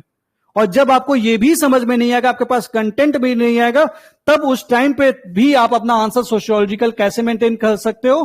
Through the use of perspectives. यहां पे पर्सपेक्टिव्स आपके लिए भगवान के अवतार की तरह काम करेंगे। और इस चीज के लिए व्हाट आई एम डूइंग, जो आपके शॉर्ट नोट्स मैं आपको दे रहा हूं, हर एक टॉपिक के लिए मैं एक पर्सपेक्टिव वाला पेज एक्स्ट्रा में अटैच कर रहा हूं। आपको याद करने की बिल्कुल जरूरत नहीं है, वर्ड बाय वर्ड बिल्कुल मत याद करना। वो पर्सपेक्टिव वाला टॉपिक इसलिए मैं अटैच कर रहा हूं ताकि कभी ऐसा आ जाए कि इससे रिलेटेड कुछ आ जाए और आपको थिंकर नहीं याद आ रहे, कंटेंट याद है। अगर आपको थिंकर याद है तो उससे अच्छा कुछ नहीं है, लेकिन अगर थिंकर याद नहीं है, कंटेंट भी समझ में नहीं आ रहा क्या लिखें, तो उस टाइम पर आप पर्सपेक्टिव का यूज कर लेना। तो उससे रिलेटेड अगर आप पर्सपेक्टिव वाइज एक लैंग्वेज एक बार पढ़ रखे होगे ना, तो आपका दिमाग हमेशा स्ट्राइक कर जाएगा कि भाई लिखना कैसे है, इसका आंसर सोशियोलॉजिकल कैसे है। और सारे पर्सपेक्टिव नहीं लिखना। आप सपोज कहीं पे अप्लाई हो पा रहा है पोस्ट मॉडर्निस्ट, तो उसी का यूज कर लो। कहीं पे अप्लाई हो पा रहा है फेमिनिस्ट एंड पोस्ट मॉडर्निस्ट, उसका यूज कर लो। कहीं पे इंडोलॉजिस्ट अप्लाई हो पा रहा है, इंडोलॉजिस्ट अप्लाई कर लो। सारे पर्सपेक्टिव जो ही नहीं है, but generally you can always write an answer with as a dialogue of perspectives, and वो मैं आपको सप्लाई कर दूंगा। वो कहीं पे आपको जल्दी मिलेगा नहीं, तो I will be applying the things and will be supplying you हर एक टॉपिक के लिए, even for the historical materialism, कि भाई इसका क्या होता है, इसका क्या था। ऑल्दो आपको उसको याद नहीं करना है, this is very important, this is a warning also. अगर आप याद करेंगे तो आप परफेक्शनिज्म की तरफ जाने की कोशिश करेंगे। मेरा पर्पज ये है कि आप उसको समझ लें ताकि अपने वर्डिंग्स में भी बना के आप लिख सकें। दैट इज द, वही आपकी जीत होगी। क्योंकि अगर आप याद करने पे आए तो आप याद नहीं कर पाओगे। रिवीजन तो इतनी बार कर लोगे कि अब वो माइंड में कहीं ना कहीं आ जाएगा, कर लोगे, बट जो आपको डेवलप करना है वो आपको ये डेवलप करना है कि आप पर्सपेक्टिव के लैंग्वेज में आपने एक बार रीडिंग कर लिया, बाकी हम अप्लाई कर लेंगे भाई। So like this we will be doing the things. So this is the thing. And बाकी आंसर की स्ट्रक्चरिंग अब आती है कि भाई मेरे आंसर इंप्रूवमेंट कैसे होगा, भाई मेरे को कैसे पता चलेगा कि मैं सही लिख रहा हूं गलत लिख रहा हूं, ये भी चीज आएगी। तो मैं बीच बीच में आई will be taking the video classes जो हमारी चलती रहेगी। जो लाइव मीटिंग होगी उस टाइम पे क्या करेंगे यार, यही तो डिस्कस करेंगे। तो वहां पे आप सीखते जाओगे। दूसरी चीज, आप अपने साथियों से सीखोगे। तो अपना आंसर लिखा, 4-5 किसी रैंडमली, आज 5 लोग में उठा, 1 2 3 4 5 बच्चों की पढ़ी, तो कल अगले दिन मैं जब आंसर लिख रहा हूँ तो मैं अगले 5 बच्चे की पढ़ लूंगा, इन 5 की थोड़ी सी अवॉइड कर लूंगा ताकि मेरे को अलग अलग टाइप का आइडिया मिलता रहे। एंड अल्टीमेटली मेरी आंसर राइटिंग अपने आप में डेवलप हो जाएगी। सीधी सी बात है। बाकी हमारा डिस्कशन टॉपर्स के आंसर्स ये होगा। बट एक चीज ध्यान रखना, इन सारी चीजों के बीच में जस्ट ट्राई टू अंडरस्टैंड, अगर आप 12 घंटे पढ़ने वाले हो तो 8 घंटे गिव टू योर जीएस, 4 घंटे give to your optional, and even then अगर आप इतना नहीं पढ़ रहे, 10 घंटे पढ़ रहे हो। अब देखो यहाँ पे क्या है ना, ये एग्जैक्ट कोई डिस्ट्रीब्यूशन जैसा चीज नहीं होता। You need to understand that you will be giving you will have to divide your time based upon your speed, आप किस स्पीड से पढ़ रहे हो, based upon the preparation। अब एक ऐसा बच्चा भी हो सकता है जिसने सोशियोलॉजी कभी नहीं पढ़ी, तो भैया अगर तुम्हें 50 और आपने जीएस पढ़ रखी है, तो अगर तुम्हें 50% टाइम भी ऑप्शनल को देना पड़ा है तो दे दो, क्योंकि ऑप्शनल में मार्क्स नहीं आएंगे तो सिलेक्शन थोड़ा सा दिक्कत हो जाएगा। और जीएस में थोड़े बहुत देखो, जीएस 1 2 3 में जनरली एवरेज मार्क्स ही आते हैं ज्यादातर बच्चों के, लेकिन ऑप्शनल में अगर आपके कम आ गए, 200 आ गए, तो यार दिक्कत है। तो थोड़ा सा वो कर लोगे, मेहनत कर लोगे, करवा दूंगा, मतलब हो जाएगा, टेंशन मत लेना। ऑप्शनल के लिए मेरे बैच में टेंशन मत लेना, मैं हूं। तो this is the thing, and so this was all that I wanted to discuss with you. कल रात को, उसके बाद हम लेट नहीं करेंगे, कल रात को 9 बजे, ठीक 9 बजे आपके पास टारगेट आ जाएगा। कभी लेट होगा तो रात के 12 बजे से पहले जरूर आ जाएगा। रात को 12 बजे तक ना आए तो टेंशन लेना, नहीं तो 12 बजे तक वेट कर लेना। कभी कभी डिले हो जाता है, रात 10 भी बज जाता है, 10:30 बजे बज जाता है। रात को 12 बजे से पहले टारगेट जरूर रहेगा। तो परसों से आपको प्रॉपर सोशियोलॉजी पढ़ना शुरू कर देना है। कल रात को 9 बजे से आपके चैनल पे आ जाएगा। Channel is the place where I can only post, और उस चैनल पे पोस्ट करते ही आपके ग्रुप में भी ऑटोमेटिकली मैसेज लिख के जाता है। और आपको टारगेट पढ़ने के बाद वो पूरा कंप्लीट करने का जो भी मैं दूंगा डन लिखना है। ये ध्यान रखना, आपको चैनल पे जाकर डन जरूर लिखना है फॉर योर ओन अकाउंटेबिलिटी, और मुझे भी पता रहे कि आप पढ़ रहे हो। तो ये आपको ध्यान रखना है। So this was the thing I wanted to discuss. Now it's time for you to ask the question. अब शुरू करते हैं आपका doubt session. So if anybody of you have some questions, you can ask me definitely.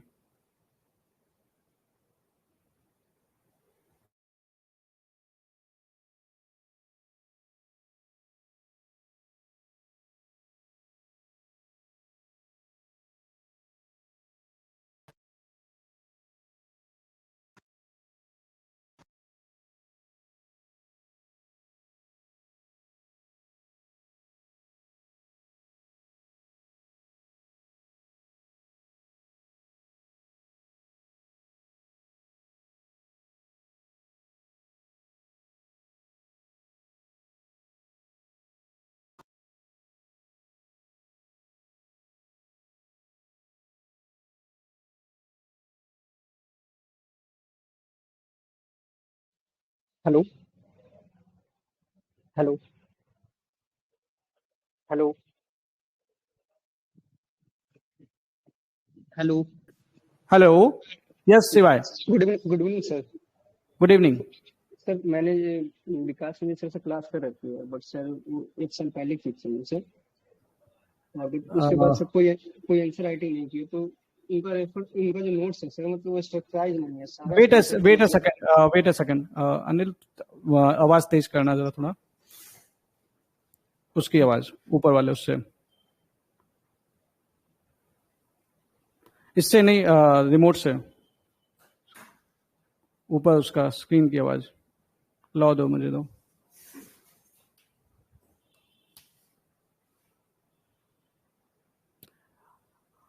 शिवाय अब बताएं। Sir 22 में ना मैंने विकास विजय सर से क्लास किया ऑप्शनल का, बट उस ठीक समय है, पापा का तबियत सर सही नहीं रहा, तो उस वजह से उससे आगे बस क्लास कंप्लीट किया, उसके अलावा कुछ नहीं कर पाया हूँ। बट जब बाद में सर पढ़े ना, तो उनका जो नोट्स है सर स्ट्रक्चराइज नहीं है, बहुत सारा कंटेंट है, उसे समझ में नहीं आता कि किस टाइप से लिखे, क्या चूज करें नहीं चूज करें। तो उस चीज के लिए सर आप तो कराएंगे, उसके साथ वो रेफर करना सही रहेगा या नहीं? देखिए, आप को जरूरत नहीं पड़ेगी। अगर आपने वो नोट्स एक आध बार ही पढ़ रखे हैं तो आप उसको साइड कर सकते हैं, कोई बहुत फर्क नहीं पड़ेगा आपको, क्योंकि ऑलरेडी देखो सीधी सी बात है, टाइम लिमिटेड है।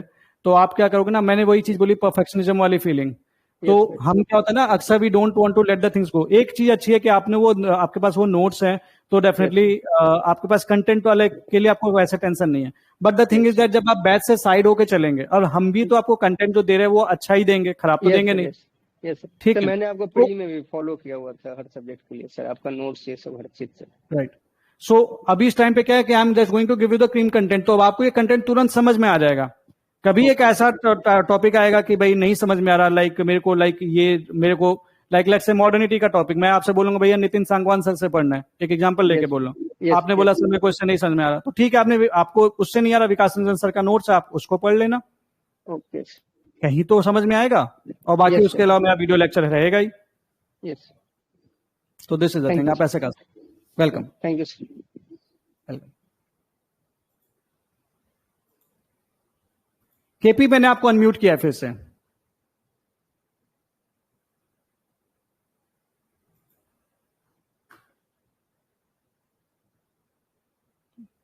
चलो,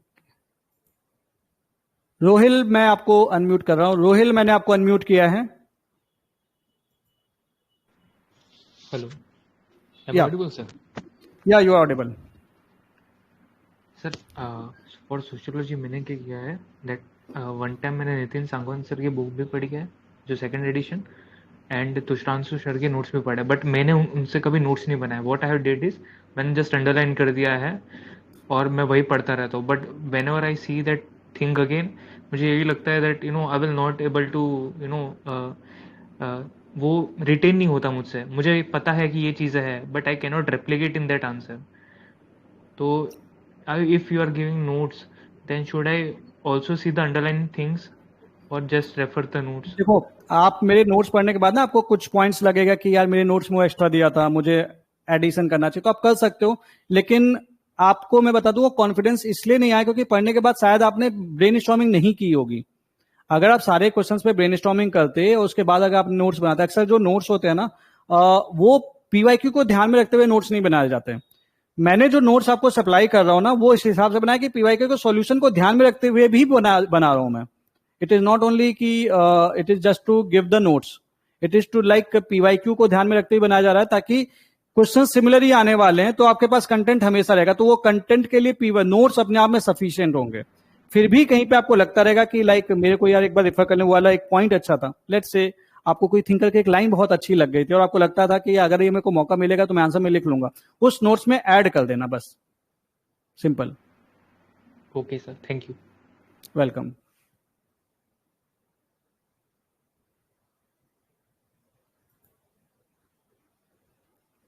झांसी, मैंने आपको अनम्यूट किया है। Am I audible, sir? Hello?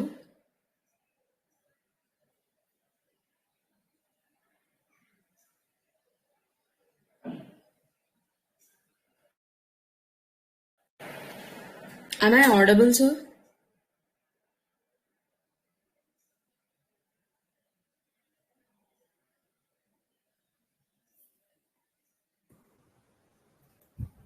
Right, हाँ, यस झांसी, बताएं।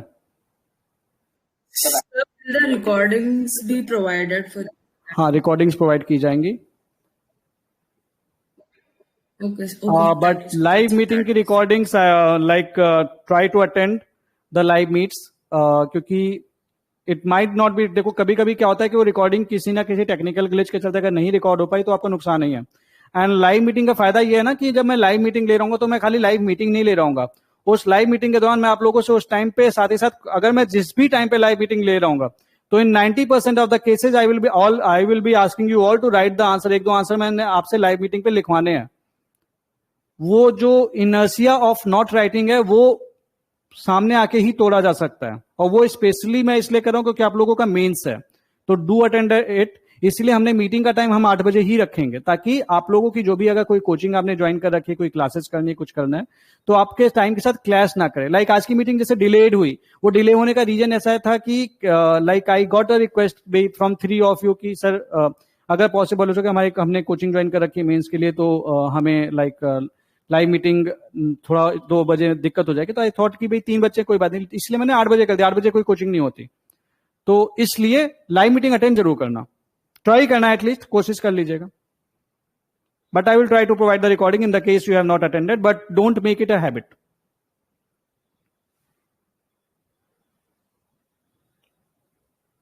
Hello, yes Jhansi. Sure, I'll be attending the live classes. Okay. Any more questions? Okay, रश्मि, आपको मैंने अनम्यूट किया है। Good evening, sir. Good evening. Sir, thank you for this initiative. First of all, I put my all faith on you. Sir, मैंने ना actually I've read. आपकी आवाज बहुत धीमे आ रही है। Okay. So actually I've prepared the sociology. मतलब reading काफी बार हुई है, internalize भी करा है. But somehow मेरे को बस एक doubt रहता है कि while I'm writing the answers, उसमें मेरा structure या flow is appropriate है कि नहीं है, up to the mark है, वो मेरे को बहुत ज़्यादा doubtful रहता है sir. So I would request कि वो जो आंसर का whatever the question is, उसको लिखने के बाद how the structure is, उस पे सर I just request कि मेरे को इनपुट चाहिए आपका, because I doubt वहाँ पे मेरा कहीं पे मतलब 0.51 मार्क का डिफरेंस वो ना क्रिएट हो जाए। Okay, see in the community answer writing वाला थिंग, देखो आप सभी लोगों की, क्योंकि आप लोग काफी बच्चे हो तो सबकी कॉपी इंडिविजुअली चेक करना पॉसिबल नहीं है। जो टेस्ट हैं वो तो चेक होंगे ही होंगे, बट जो भी मैं क्वेश्चंस दूंगा वो आपको बेसिकली क्या करना है, जो भी क्वेश्चन दूंगा मैं आप लोगों से जब भी लाइव मीटिंग लूंगा ना, उनकी स्ट्रक्चरिंग भी डिस्कस करूंगा कि जस्ट चेक योर आंसर कि आपके आंसर में ये चीज है कि नहीं है। अगर आपको आंसर में अपने वो मिल रही स्ट्रक्चरिंग में, और स्ट्रक्चरिंग भी उसी टाइम पे डिस्कस कर दूंगा, तो you can self evaluate at the same time. You can always ask your peers to evaluate your copy. आप सभी लोग एक दूसरे की हेल्प कर सकते हैं. This is the peer to peer evaluation. Okay, sir. So in this way we can work. Okay, sir. Thank you so much, sir. Thank Yeah, welcome. Any more doubts? Believer, I had मैंने a आपको doubt. या hello या बताएं. Sir should we subscribe to any test series other than नहीं this? जरूरत है, time नहीं है आपके पास. आप अभी 60 दिन में सारा कवर करोगे, लिखोगे, एंड उसके बाद फिर लाइक टेस्ट भी दोगे, तो अभी आपके पास एक्चुअली वक्त नहीं है दूसरे इंस्टीट्यूट का टेस्ट सीरीज करने का, क्योंकि आपको मेंस भी करना है. Right sir. ठीक है. और उसके अलावा अगर आपको लिखने का मन कर रहा है ना, पीवाईक्यू लिख लेना, उससे अच्छा कुछ नहीं है. कोई इंस्टीट्यूट, भारत का कोई भी इंस्टीट्यूट आपको पीवाईक्यू से अच्छी टेस्ट सीरीज दे ही नहीं सकता. It is the best test series PYQ, क्योंकि अल्टीमेटली किसी भी इंस्टीट्यूट का लिख लो, सामना तो यूपीएससी से ही करना है. तो पीवाईक्यू लिख लीजिए अगर लिखने का मन है. और वो मैं आपसे मोस्टली आप लोगों से वही लिखवाऊंगा, जो भी मैं लिखवाऊंगा primarily. Okay. Anybody of you, if you have any question? Hello Yes, believer. Sir, दो डाउट्स है मेरे. फर्स्ट इज कि काफी सारे नोट्स बन गए हैं सेम टॉपिक पे ही, तो उसको कंसोलिडेट करना एग्जाम के पहले प्रॉब्लम हो रहा है. Right. हो रहा होगा. तो उस पर मैं अभी काम कर रहा हूँ. Second is open ended questions में फंस रहा है कि what points to include and what points to not include. जैसे कि सपोज किनशिप चेंजेस क्या क्या आए हैं इन इंडियन सोसाइटी, तो वहाँ पे कौन से डायमेंशंस इंक्लूड करने, कौन से नहीं करने, वो फंस रहा है. तो स्पेस कांस्टेंट आ जा रहा है एंड होते होते. ओके. देखो, घुमा फिरा के दोनों क्वेश्चन एक ही चीज के अराउंड है कि आपके पास नोट्स बहुत ज्यादा हैं और आप समझ नहीं पा रहे हैं कि कौन सा इंक्लूड करूं, कौन सा नहीं करूं. इसका सीधा साधा रास्ता यह है कि आपका जो नोट्स है वो क्या सिलेबस के अकॉर्डिंग है, एंड मोस्ट इंपॉर्टेंटली क्या वो पीवाईक्यू कवर कर रहा है. जहां पे रिपीटिशन है, जैसे कई बार क्या होता है ना, एक चीज और होती है, लाइक मैंने लेट्स से कि किसी कोचिंग के नोट्स पढ़े, इस कोचिंग में ये लिखा हुआ था, इस कोचिंग का नोट्स पढ़ा, इसमें क्या था, ये तो लिखा ही हुआ था 1 2 3 4, एक 5वीं लाइन अच्छी मिल गई, मेरे को मजा आ गया, अब मेरे को ये भी सही लगने लगा. क्योंकि आपके जो भी नोट्स होंगे अगर अलग अलग इंस्टीट्यूट्स के होंगे तो 100% डिफरेंट नहीं हो सकते. घुमा फिरा के सभी ने एक ही बात लिखी होगी. और ये वाली चीज जो मैं बता रहा था ना, परफेक्शनिज्म, इस चीज के लिए हम ना इसको छोड़ना चाहते हैं ना इसको छोड़ना चाहते हैं. ये होता है, it happens with everybody. But सीधी सी बात है कि आपने वो बना रखा है, इट्स गुड. पीवाईक्यू को देखिए, और देखो पता है शॉर्ट नोट्स बनाने में टाइम नहीं लगता. मैं आपको ऑनेस्टली बता रहा हूं, आप सभी को एक बात बहुत अच्छे से बता रहा हूं, अगर आप शॉर्ट नोट्स बनाएंगे और सिर्फ पॉइंटर्स लिखेंगे, सिर्फ पॉइंट्स, कभी शॉर्ट नोट्स बनाने में इतना टाइम नहीं लगेगा. हम पूरा स्टेटमेंट बाय स्टेटमेंट, मतलब मॉडर्निटी का अगर लिख रहे हैं तो हम 10 पेज लिख डालते हैं, इसलिए टाइम लग जाता है. They are not the notes actually, वो आप किताब लिख रहे हैं.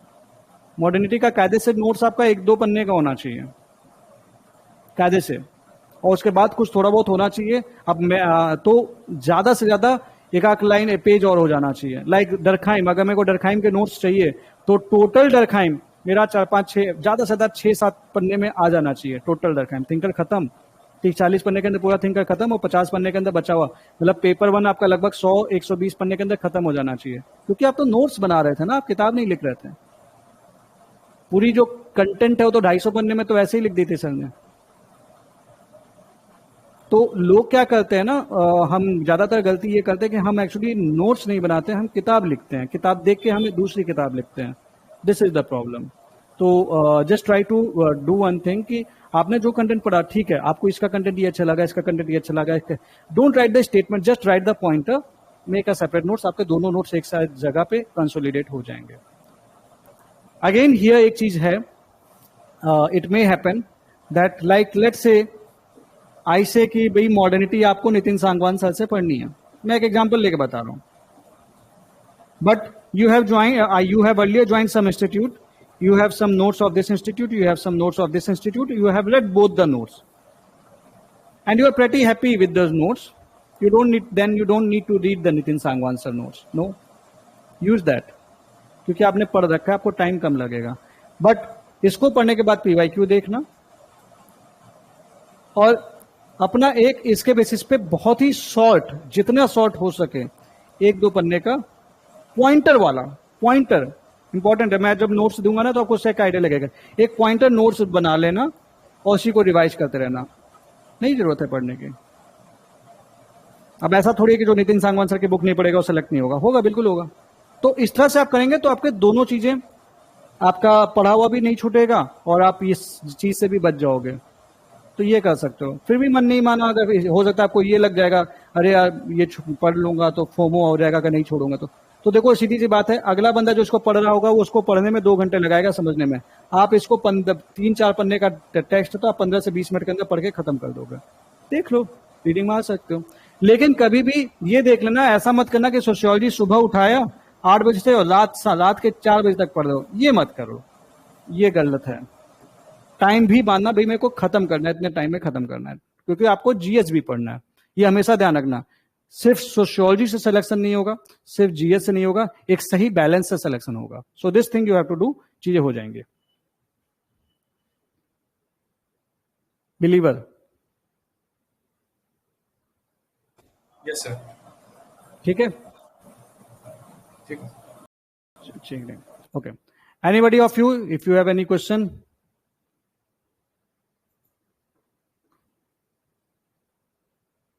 मिल्खा. यस मिल्खा, मैंने आपको अनम्यूट किया है. Yes sir.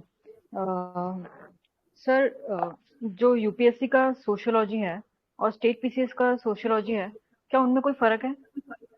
मतलब कंटेंट जो हमें पढ़ना है उसमें. कंटेंट में फर्क नहीं होता, बस ये होता है कि उनके क्वेश्चन के इंटेंट में थोड़ा सा फर्क होता है. व्हाट आई वांट टू से कि जनरली स्टेट पीसीएस वाले सीधे पूछते हैं, लाइक अगर सिलेबस में लिखा है modernity and social changes in Europe and emergence of sociology, तो स्टेट पीसीएस वाले सीधे पूछेंगे कि what were the social changes that led to the emergence of sociology, या फिर sociology and common sense, explain the difference between sociology and common sense.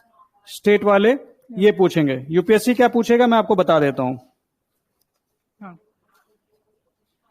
UPSC आपसे सवाल पूछेगा, is sociology common sense give reasons in support of your argument.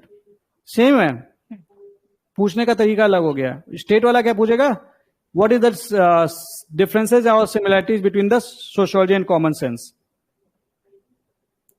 या फिर जैसे UPSC वाले क्या पूछेंगे, the focal point of sociology rest upon the interaction, how do you distinguish it from the common sense. तो ये चीज है ना, ये डिफरेंस है दोनों में. प्राइमरी डिफरेंस यही देखा गया है आज तक. जैसे आप ऐसे पर समझ लीजिए, इवन जीएस में भी यही होता है कि in the GS what they ask, सीधे सीधे पूछते हैं कि भाई थर्ड बुद्धिस्ट काउंसिल कहां हुई, इस टाइप के सवाल. या फिर जैसे भाई इनफैक्ट यूपीएससी में सवाल आ गया, जो सबसे लंबा बॉर्डर कौन सा है, कौन सी कंट्रीज के बीच में है. अरे अगर आपको नहीं पता भी होगा तो भी अगर आप आईएएस बन गए तो आप ऐसा थोड़ी है कि आप क्या कहते हैं खराब एडमिनिस्ट्रेशन कर लोगे, उससे किसी चीज की जरूरत ही नहीं है. बट इसलिए इस बार कुछ क्वेश्चन ऐसे आए थे जो थोड़ा सा पीसेस को टच कर रहे थे. यूपीएससी में एनालिटिकल चीजें ज्यादा आती हैं, बस इतना फर्क है. बाकी सिलेबस का कंटेंट वही रहता है घुमा फिरा के. कुछ स्पेसिफिक अगर मेंशन होगा सिलेबस में तो आप देख लेना, अदरवाइज कोई कंटेंट में अंतर नहीं है. मतलब जैसे आप महाराष्ट्र से हैं तो महाराष्ट्र का सोशियोलॉजी आसाम से अलग नहीं होगा. 1-2 ही है, एक वेस्टर्न वाली जो आपको पढ़नी, यूरोपियन जो सोशियोलॉजी है, घुमा फिरा के थोड़ा बहुत अमेरिका का जो उसमें फ्लेवर है, टलकट पार्सन वगैरह का जो फ्लेवर है. उसके अलावा थोड़ा सा आपको इंडोलॉजिस्ट पढ़नी है, इंडोलॉजी. तो इंडिया की जो सोशियोलॉजी वो कॉमन है, तो कंटेंट अलग नहीं हो सकता. Okay okay, thank you sir. Welcome. एक चीज और आपको मैं एक एडवाइस कर दे रहा हूं, लेकिन एक चीज, जैसे आप एग्जांपल्स देते हैं, लाइक अगर कैसी आप स्टेट स्पेसिफिक लिख रहे हैं ऑप्शनल को, तो कहीं कहीं पे आपको मौका मिलेगा लाइक एग्जांपल देने के लिए, लाइक विमेन का, like violence against women.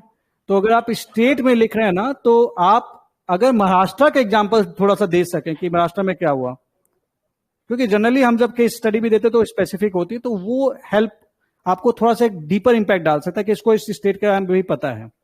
Although that is not necessary, but वो आपको हेल्प जरूर करेगा कि एग्जामिनर में एक अच्छी छाप छोड़ जाएगा, बिकॉज उसको तो स्टेट स्पेसिफिक पर्सन चाहिए ना कहीं, तो वो थोड़ा सा इम्पैक्टफुल यस रहता है। तो yes yes okay, thank you. Welcome.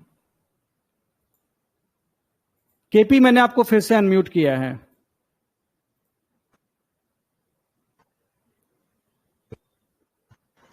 KP,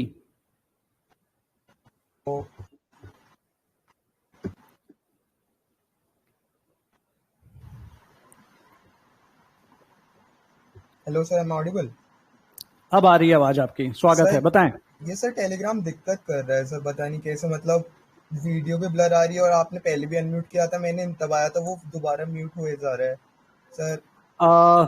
sir I is it believe screen में कुछ इशू होगा आपके, मतलब लाइक नेटवर्क इशू हो सकता है, क्योंकि अगर वो दिक्कत करता तो सभी को दिक्कत करता। अच्छा सर, इज इट पॉसिबल कि आप जी मीट या जूम से कर सकें ये? मतलब पॉसिबल है? मैं पूछ रहा हूँ जस्ट। सी हमने जितने भी हम जो भी बैचेस अभी तक रन करते हैं ना, सारे टेलीग्राम पे रन करते आए हैं। तो the thing is that changing the technology, उसमें अभी मेरे पास मुझे बहुत सारी चीजें और करनी है, तो वो टेक्नोलॉजी अभी तो चेंज नहीं कर पाएंगे, पॉसिबल नहीं है। अच्छा ठीक है सर, एक मेरा जनरल डाउट था सर कि सर मतलब जैसे मैंने I have read the subject before, so मेरे पे नोट्स बने हुए हैं and I have revise that also, तो मेरी उसमें आंखें लगी हुई हैं। बस मेरे जो एक उसमें मेरे को ड्रॉबैक दिखता है, दो ड्रॉबैक्स हैं, एक मेरे पे शॉर्ट नोट्स नहीं है, एक पीवाईक्यू से मैंने एनालाइज नहीं किया हुआ है। तो sir what I was thinking, आप बता दीजिए अगर ये अप्रोच करेक्ट है तो, कि जैसे मैंने पहले मतलब सिलेबस का टॉपिक देखा, उसके पीवाईक्यू देख लिए कि इस सिलेबस से कैसे पीवाईक्यू आ रहे हैं, फिर वो देख के मैंने अपना जो कंटेंट है उसको पढ़ा, जो जो कंटेंट पढ़ा है, फिर उसमें देखा अगर कुछ कमी है तो आपके कंटेंट को जो वीडियो है उसे रेफर कर लिया और समझ लिया। फिर उसके बाद सर क्या बोलते हैं, जो आपके शॉर्ट नोट्स हैं सर उसका यूज कैसे करूं, एक बार वो बता दीजिए, क्योंकि वो मेरे लिए नई चीज हो जाएगी। सी पहली चीज, आपको मेरे वीडियो देखने की जरूरत नहीं है। रीजन बता रहा हूँ क्यों। वो उन बच्चों के लिए मैं बेसिकली बना रहा हूँ प्राइमरीली, जिन बच्चों को लाइक या तो उनका कॉन्सेप्ट क्लियर नहीं है, या फिर जिन्होंने सोशियोलॉजी कभी पढ़ी नहीं है। Okay sir. अगर आपने पढ़ रखी है और आपकी समझ भी अच्छी है, यस सर। तो वो टाइम आप अपनी बुक के कंटेंट को पढ़ने में दीजिएगा। ऑल्दो देखिए, कोई आपसे ये बात बोलेगा नहीं कि यार, वो हमेशा इंसान ये बोलेगा ना कि मेरे वीडियो देखना, दे आर द बेस्ट, और कुछ भी नहीं है सत्य। मैं आपसे बता रहा हूं, लेकिन अल्टीमेटली जो आप लिखते हैं, आप वो लिखते हैं जो बुक में लिखा होता है जनरली। ये वीडियो जो बन रहे हैं ये समझाने के लिए हैं। तो अगर आपको ऑलरेडी समझ है, हाँ। या फिर अगर आपके पास एक्स्ट्रा टाइम बच जा रहा है, तो आप एक बार सुन सकते हो, क्योंकि वीडियो बहुत शॉर्ट बनाऊंगा मैं, वो 10 मिनट 20 मिनट के ही होंगे, तो सुन भी सकते हो, बहुत ऐसा भी नहीं कि नहीं सुनना है। But the thing is that वो तब करना लाइक आपको अगर लगता है कि आपको जरूरत है। बट अगर आपने जैसा बताया, जैसा आपका सब कुछ तैयार है, आपने ढंग से पढ़ रखा है, तो आपको एग्जैक्टली प्रॉपरली जरूरत नहीं है। कंटेंट वाइज अगर मैं आपको बोल दूं, तो जैसे आपने लाइक पीवाईक्यू देखा, आपके पास ऑलरेडी एक कंटेंट है, तो देखो जो थोड़ी मोड़ी जो कमी होगी वो आपको पीवाईक्यू में मिल ही जाएगा। पीवाईक्यू को सॉल्यूशन में एक्स्ट्रा कंटेंट आपको पीवाईक्यू का सॉल्यूशन भी तो दे रहा होगा। Yes sir. प्लस आपने ब्रेनस्टॉर्मिंग करोगे। अब यहां पे आएगा बात कि भाई मेरे को जो आपने कंटेंट बताया, क्योंकि एक फोमो वाली फीलिंग आती है क्या कि मैं इस बुक को नहीं पढ़ूंगा तो मेरे मार्क्स नहीं, ऐसा ना हो कि मेरे को छूट जाए कि सर ने बोला कि ये बेस्ट रिसोर्स है, दिमाग में आ सकता है। ठीक है, तो चूंकि आपने पढ़ रखा है, तो आप दूसरे बच्चे से फास्टर कर जरूर लोगे। तो हल्की सी एक बार पन्ने पलट लेना, कोई इमेज अच्छी लगी इंक्लूड कर लो। उतना पेजेस नहीं है, क्योंकि वो एक जो बच्चा पढ़ रखा था उसकी रीडिंग फास्ट हो जाती है, दूसरी जगह से भी पढ़ेगा तो। और जो बच्चे ने कभी नहीं पढ़ा वो स्लो पढ़ेगा, टॉपिक को समझने में उसको टाइम लगेगा, आपको टाइम नहीं लगेगा। ओके सर, ये बात क्योंकि प्रोमो के साथ आपको कॉन्फिडेंस नहीं आएगा। अच्छा, तो आप कंटेंट बेसिकली वही बोल रहे हैं, आप शॉर्ट नोट्स वाला कंटेंट बोल रहे हैं, या आप जो दूसरा कंटेंट बोलेंगे बुक से पढ़ो ये करो? दोनों कर लेना सर। मतलब शॉर्ट नोट्स का तो मैं सोच रहा था कि जो आपके शॉर्ट नोट्स हैं वो मुझे पेपर से पहले, सिंस मैंने शॉर्ट नोट्स नहीं बनाए, तो पेपर से पहले जो रिवीजन होएगा, 1 हफ्ते का समय होएगा, वो उसमें हेल्प कर देगा मुझे। मेरे को ये लग रहा था। बिल्कुल। हाँ, तो मुझे और ये मैं शॉर्ट नोट्स आपको डेली लगभग रिवाइज करने के लिए बोलूंगा। हाँ, तो मतलब मेरा ये जो डाउट था मेरा ये था कि मेरे कंटेंट और आपके शॉर्ट नोट्स में कोई डिस्क्रिपेंसी होगी। तो मतलब आप समझ रहे हो क्या कह रहा हूँ मैं? अब कंटेंट ही अपना ही पढ़ रहा हूँ, फिर मैं आपके शॉर्ट नोट्स पढ़ूंगा तो मुझे उसमें कुछ नया मिलेगा, कुछ तो एकदम दिमाग में बैठेगा नहीं। बिल्कुल, तो आप छोड़ सकते हो, ये शॉर्ट नोट छोड़ दीजिए, आप अपना शॉर्ट नोट्स तैयार करें। शॉर्ट बस ये देख लेना कि जो आप पढ़ते हो वो कंटेंट सही हो, अच्छा, कोई दिक्कत नहीं है नहीं मतलब भाई। मैं आपके शॉर्ट नोट्स करना चाह रहा था सर, क्योंकि मुझे पेपर से पहले रिवीजन मेरे हो नहीं पाएंगे, मेरे 5-6 रजिस्टर हैं वो मैं पेपर से। शॉर्ट नोट्स, एक बात समझना, शॉर्ट नोट्स बनाने में इतना वक्त भी नहीं लगता है, हमें लगता है। बस ये जरूर है कि शॉर्ट, आपने कोई चीज पढ़ा, आपने पीवाईक्यू पढ़ लिया, अगर आप 15 से 20 मिनट दे दोगे, शॉर्ट नोट्स जनरली बन जाएंगे। अच्छा, बट एक चीज आती है, कई बच्चे ये बात समझ नहीं पाते, आई डोंट नो आप उन बच्चों में आते हैं कि नहीं, कि वो 15-20 मिनट में उसमें जो क्रीम कंटेंट है वो कौन सा निकालूं। लाइक मैंने अभी सोशियोलॉजी वाले चैनल पे एक शेयर किया था regarding the Auguste Comte and Herbert Spencer. हाँ मैंने देखा था सर। फ्रंट पेज पे ही, फुल पेज भी नहीं है, दोनों कवर्ड हैं, एग्जॉस्टिवली कवर्ड हैं, लेकिन एक सिंगल फ्रंट पे ही कवर्ड हैं, और उससे ज्यादा जरूरत भी नहीं है उसको जानने की सोशियोलॉजी की नीड के अकॉर्डिंग, क्योंकि they are not in our syllabus, पहली बात तो शॉर्ट नोट्स वाइज वो कंटेंट अपने आप में सफिशिएंट था कि आपको उसकी एक अंडरस्टैंडिंग थ्रू आउट बनी रहेगी, क्योंकि आप 10 बार पढ़ रखे होगे, हल्का सा कुछ पूछेगा आप लिख भी पाओगे उसके बारे में। तो ये वाली जो समझ है वो हर बच्चे, मतलब देखो सीधी सी बात है, कुछ चीजें ना एक्सपीरियंस के साथ आ पाती हैं, यस सर। इसमें आपको कोई फॉल्ट भी नहीं है। तो द थिंग इज दैट अब मैं आपको बता दूं, आप लोगों के शॉर्ट नोट्स को बनाने के लिए मैं खुद लगभग उसको देखता हूं, फिर उसके बाद पीवाईक्यू देखता हूं, शॉर्ट नोट्स बनाने के बाद फिर पीवाईक्यू देखता हूं, कुछ रह तो नहीं गया, फिर एडिटिंग करता हूं, फिर देखता हूं कुछ रह तो नहीं गया, फिर उसके बाद वापस कंटेंट देखता हूं कि मेन कुछ मलाई वाला कंटेंट रह तो नहीं गया, उसके बाद फाइनलाइज करके आपको देता हूं। बट आपके पास उतना टाइम नहीं है। यस सर, मैं वही सोच रहा था सर। तो मैं बेसिकली सोच रहा था आपके शॉर्ट नोट्स के प्रिंट निकलवा के जो मुझे अपने मटेरियल में से एक्स्ट्रा लग रहा है वो वहीं लिख लो, ऐड कर लो। वहीं लिख लो, ये कर सकते हो। हाँ ठीक है सर, ओके। और सर एप्लीकेशन वाले क्वेश्चंस में थोड़ा दिक्कत आती है सर, मतलब थ्योरी पता है, जो डायरेक्ट क्वेश्चन होते हैं वो लिख लेता हूँ, लेकिन जहाँ उसे अप्लाई करना होता है वहां थोड़ा घूम जाता हूँ। जैसे एनईपी पे क्वेश्चन पूछ देते हैं, तो जैसे आप टर्मिनोलॉजीज बता रहे हैं कि वो यूज करना है, तो मुझे ये दिमाग में रहता है कि जैसे उससे मोबिलिटी बढ़ जाएगी तो हम सोशल मोबिलिटी कोड कर सकते हैं इस तरीके से, लेकिन वो फिर एक दो ही दिमाग में आते हैं, आगे पूरा स्ट्रक्चर नहीं बन पाता। वो एप्लीकेशन वाला सर वो कैसे, वो ब्रेनस्टॉर्मिंग से स्ट्रांग होगा? ब्रेनस्टॉर्मिंग एंड उसके बाद फिर इसीलिए तो ये बैच है ना। आप 1 महीने बाद ये सवाल मैं आपसे मुझे याद दिलाना, मैं आपको 100% श्योरिटी के साथ कह रहा हूं, आप ये सवाल मुझसे दोबारा पूछोगे ही नहीं, क्योंकि आपका वो दिक्कत रहेगी ही नहीं, क्योंकि यही चीज तो करवानी है। बट जैसे जैसे चीजें बता रहा हूं करते चलो, बस हो जाएंगी। थोड़ा सा वक्त लगेगा, स्टार्टिंग के 10 दिन थोड़ा ज्यादा टाइम लगेगा, धीमे धीमे वो टाइम को समझने का जो एप्लीकेशन वाली चीज है वो अपने आप टाइम भी कम होता चला जाएगा। हाँ सर, मतलब मैंने कुछ शॉर्ट नोट्स बनाए भी थे, उसमें कीवर्ड्स लिख लिया था, इंटरलिंकिंग मेरे दिमाग में है, ऐसा रख के मैंने बनाया था। बट मैंने देखा था सर उसमें टाइम लग रहा है, इसलिए मैं आपके शॉर्ट नोट्स प्रेफर करना चाह रहा था, क्योंकि ये मेरा फर्स्ट अटेम्प्ट है तो इतना टाइम है नहीं। अच्छी बात है, फिर फर्स्ट रैंक में लबासना पहुंचना है फिर तो। देखते हैं सर। ठीक है, yes sir, thank you sir. Welcome. Any more questions, any more doubts आप में से किसी को भी?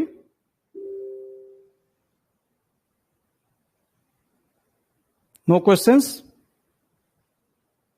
चलो ओके। सो आपको देखिए, जब आपने एडमिशन लिया होगा तो टीम ने आपको एक टेलीग्राम आईडी भी दी होगी। So the thing is that उस टेलीग्राम आईडी पे जो आप मेरे को कभी भी कांटेक्ट कर सकते हो, because this also includes 1-to-1 mentorship. कई बार ऐसा होगा कि आप डायरेक्टली ग्रुप में पूछने में आपको अच्छा नहीं लग रहा होगा। सबसे पहली चीज मैं आपको एक चीज बता दूं, कभी भी आपके डाउट्स आते हैं, suppose post it in the group and I suggest all of you, भाई बच्चे ने कोई सवाल पूछा तो आप भी देख लेना किसने सवाल पूछा क्या है। जाहिर सी बात है पढ़ाई से रिलेटेड पूछा होगा आपके जो पार्टनर है, जो आपके पीयर मेंबर है, तो अब इन्होंने जब पढ़ाई से रिलेटेड पूछा होगा तो इसका जवाब तो आपको भी पता होना चाहिए। तो try to answer that. Definitely I will be answering also, but in that case if you can answer that effectively, आपका आंसर राइटिंग उसमें भी कहीं ना कहीं इनडायरेक्टली इंप्रूव होता रहेगा। एंड डेफिनेटली जो टीम ने आपको टेलीग्राम आईडी दी है @ वो आप के पास जो वेलकम मैसेज आया होगा उसमें वो मेंशन कर रखी है, तो आप मुझे कभी भी मैसेज कर सकते हैं। I am 24/7 available with you. आप मुझे कभी भी मैसेज कर सकते हैं, थोड़ा सा वेट कर लेना। अच्छा, एक चीज और, लाइक कभी कभी होता है कि लाइक आपने मैसेज किया, आप सुबह भेजोगे, हो सकता है शाम तक रिप्लाई आएगा जरूर। कभी कभार अगर ऐसा हो जाए कि 24 घंटे हो गए और आपके पास रिप्लाई नहीं आया, तो इट मींस वो मैसेज मेरे पास से स्किप हो गया। वैसे होता नहीं है, that is the rare case, but even then in the case it happens, do message me again. क्योंकि क्या होता है ना, कई बार मिक्स हो जाता है मैसेज, तो बाई चांस अगर वो रह गया तो वो आप मैसेज कर देना, मैं रिप्लाई जरूर करूंगा, ठीक है। And I am standing with you, tension नहीं लेनी है। ये ऑप्शनल आपका सिलेक्शन करवाएगा, रोकेगा नहीं, इतना तो मैं आपसे वादा करता हूं। जस्ट जितनी चीजें मैं आपको बता रहा हूं फॉलो करते चलना, और इस ऑप्शनल की टेंशन आप मेरे ऊपर छोड़ दो। वादा करता हूं दोस्तों, sociology you will B cherishing this batch. मेहनत करते हैं मिलके और इस सिलेक्शन को आपका फाइनल सिलेक्शन बनाते हैं। So I again welcome you in this batch, and I thank you all for trusting me for this batch also. I wish you good luck. Thank you very much. And कल target रात को 9 बजे आपके channel पे आ जाएगा, and then परसों से हम स्टार्ट कर रहे हैं। Thank you.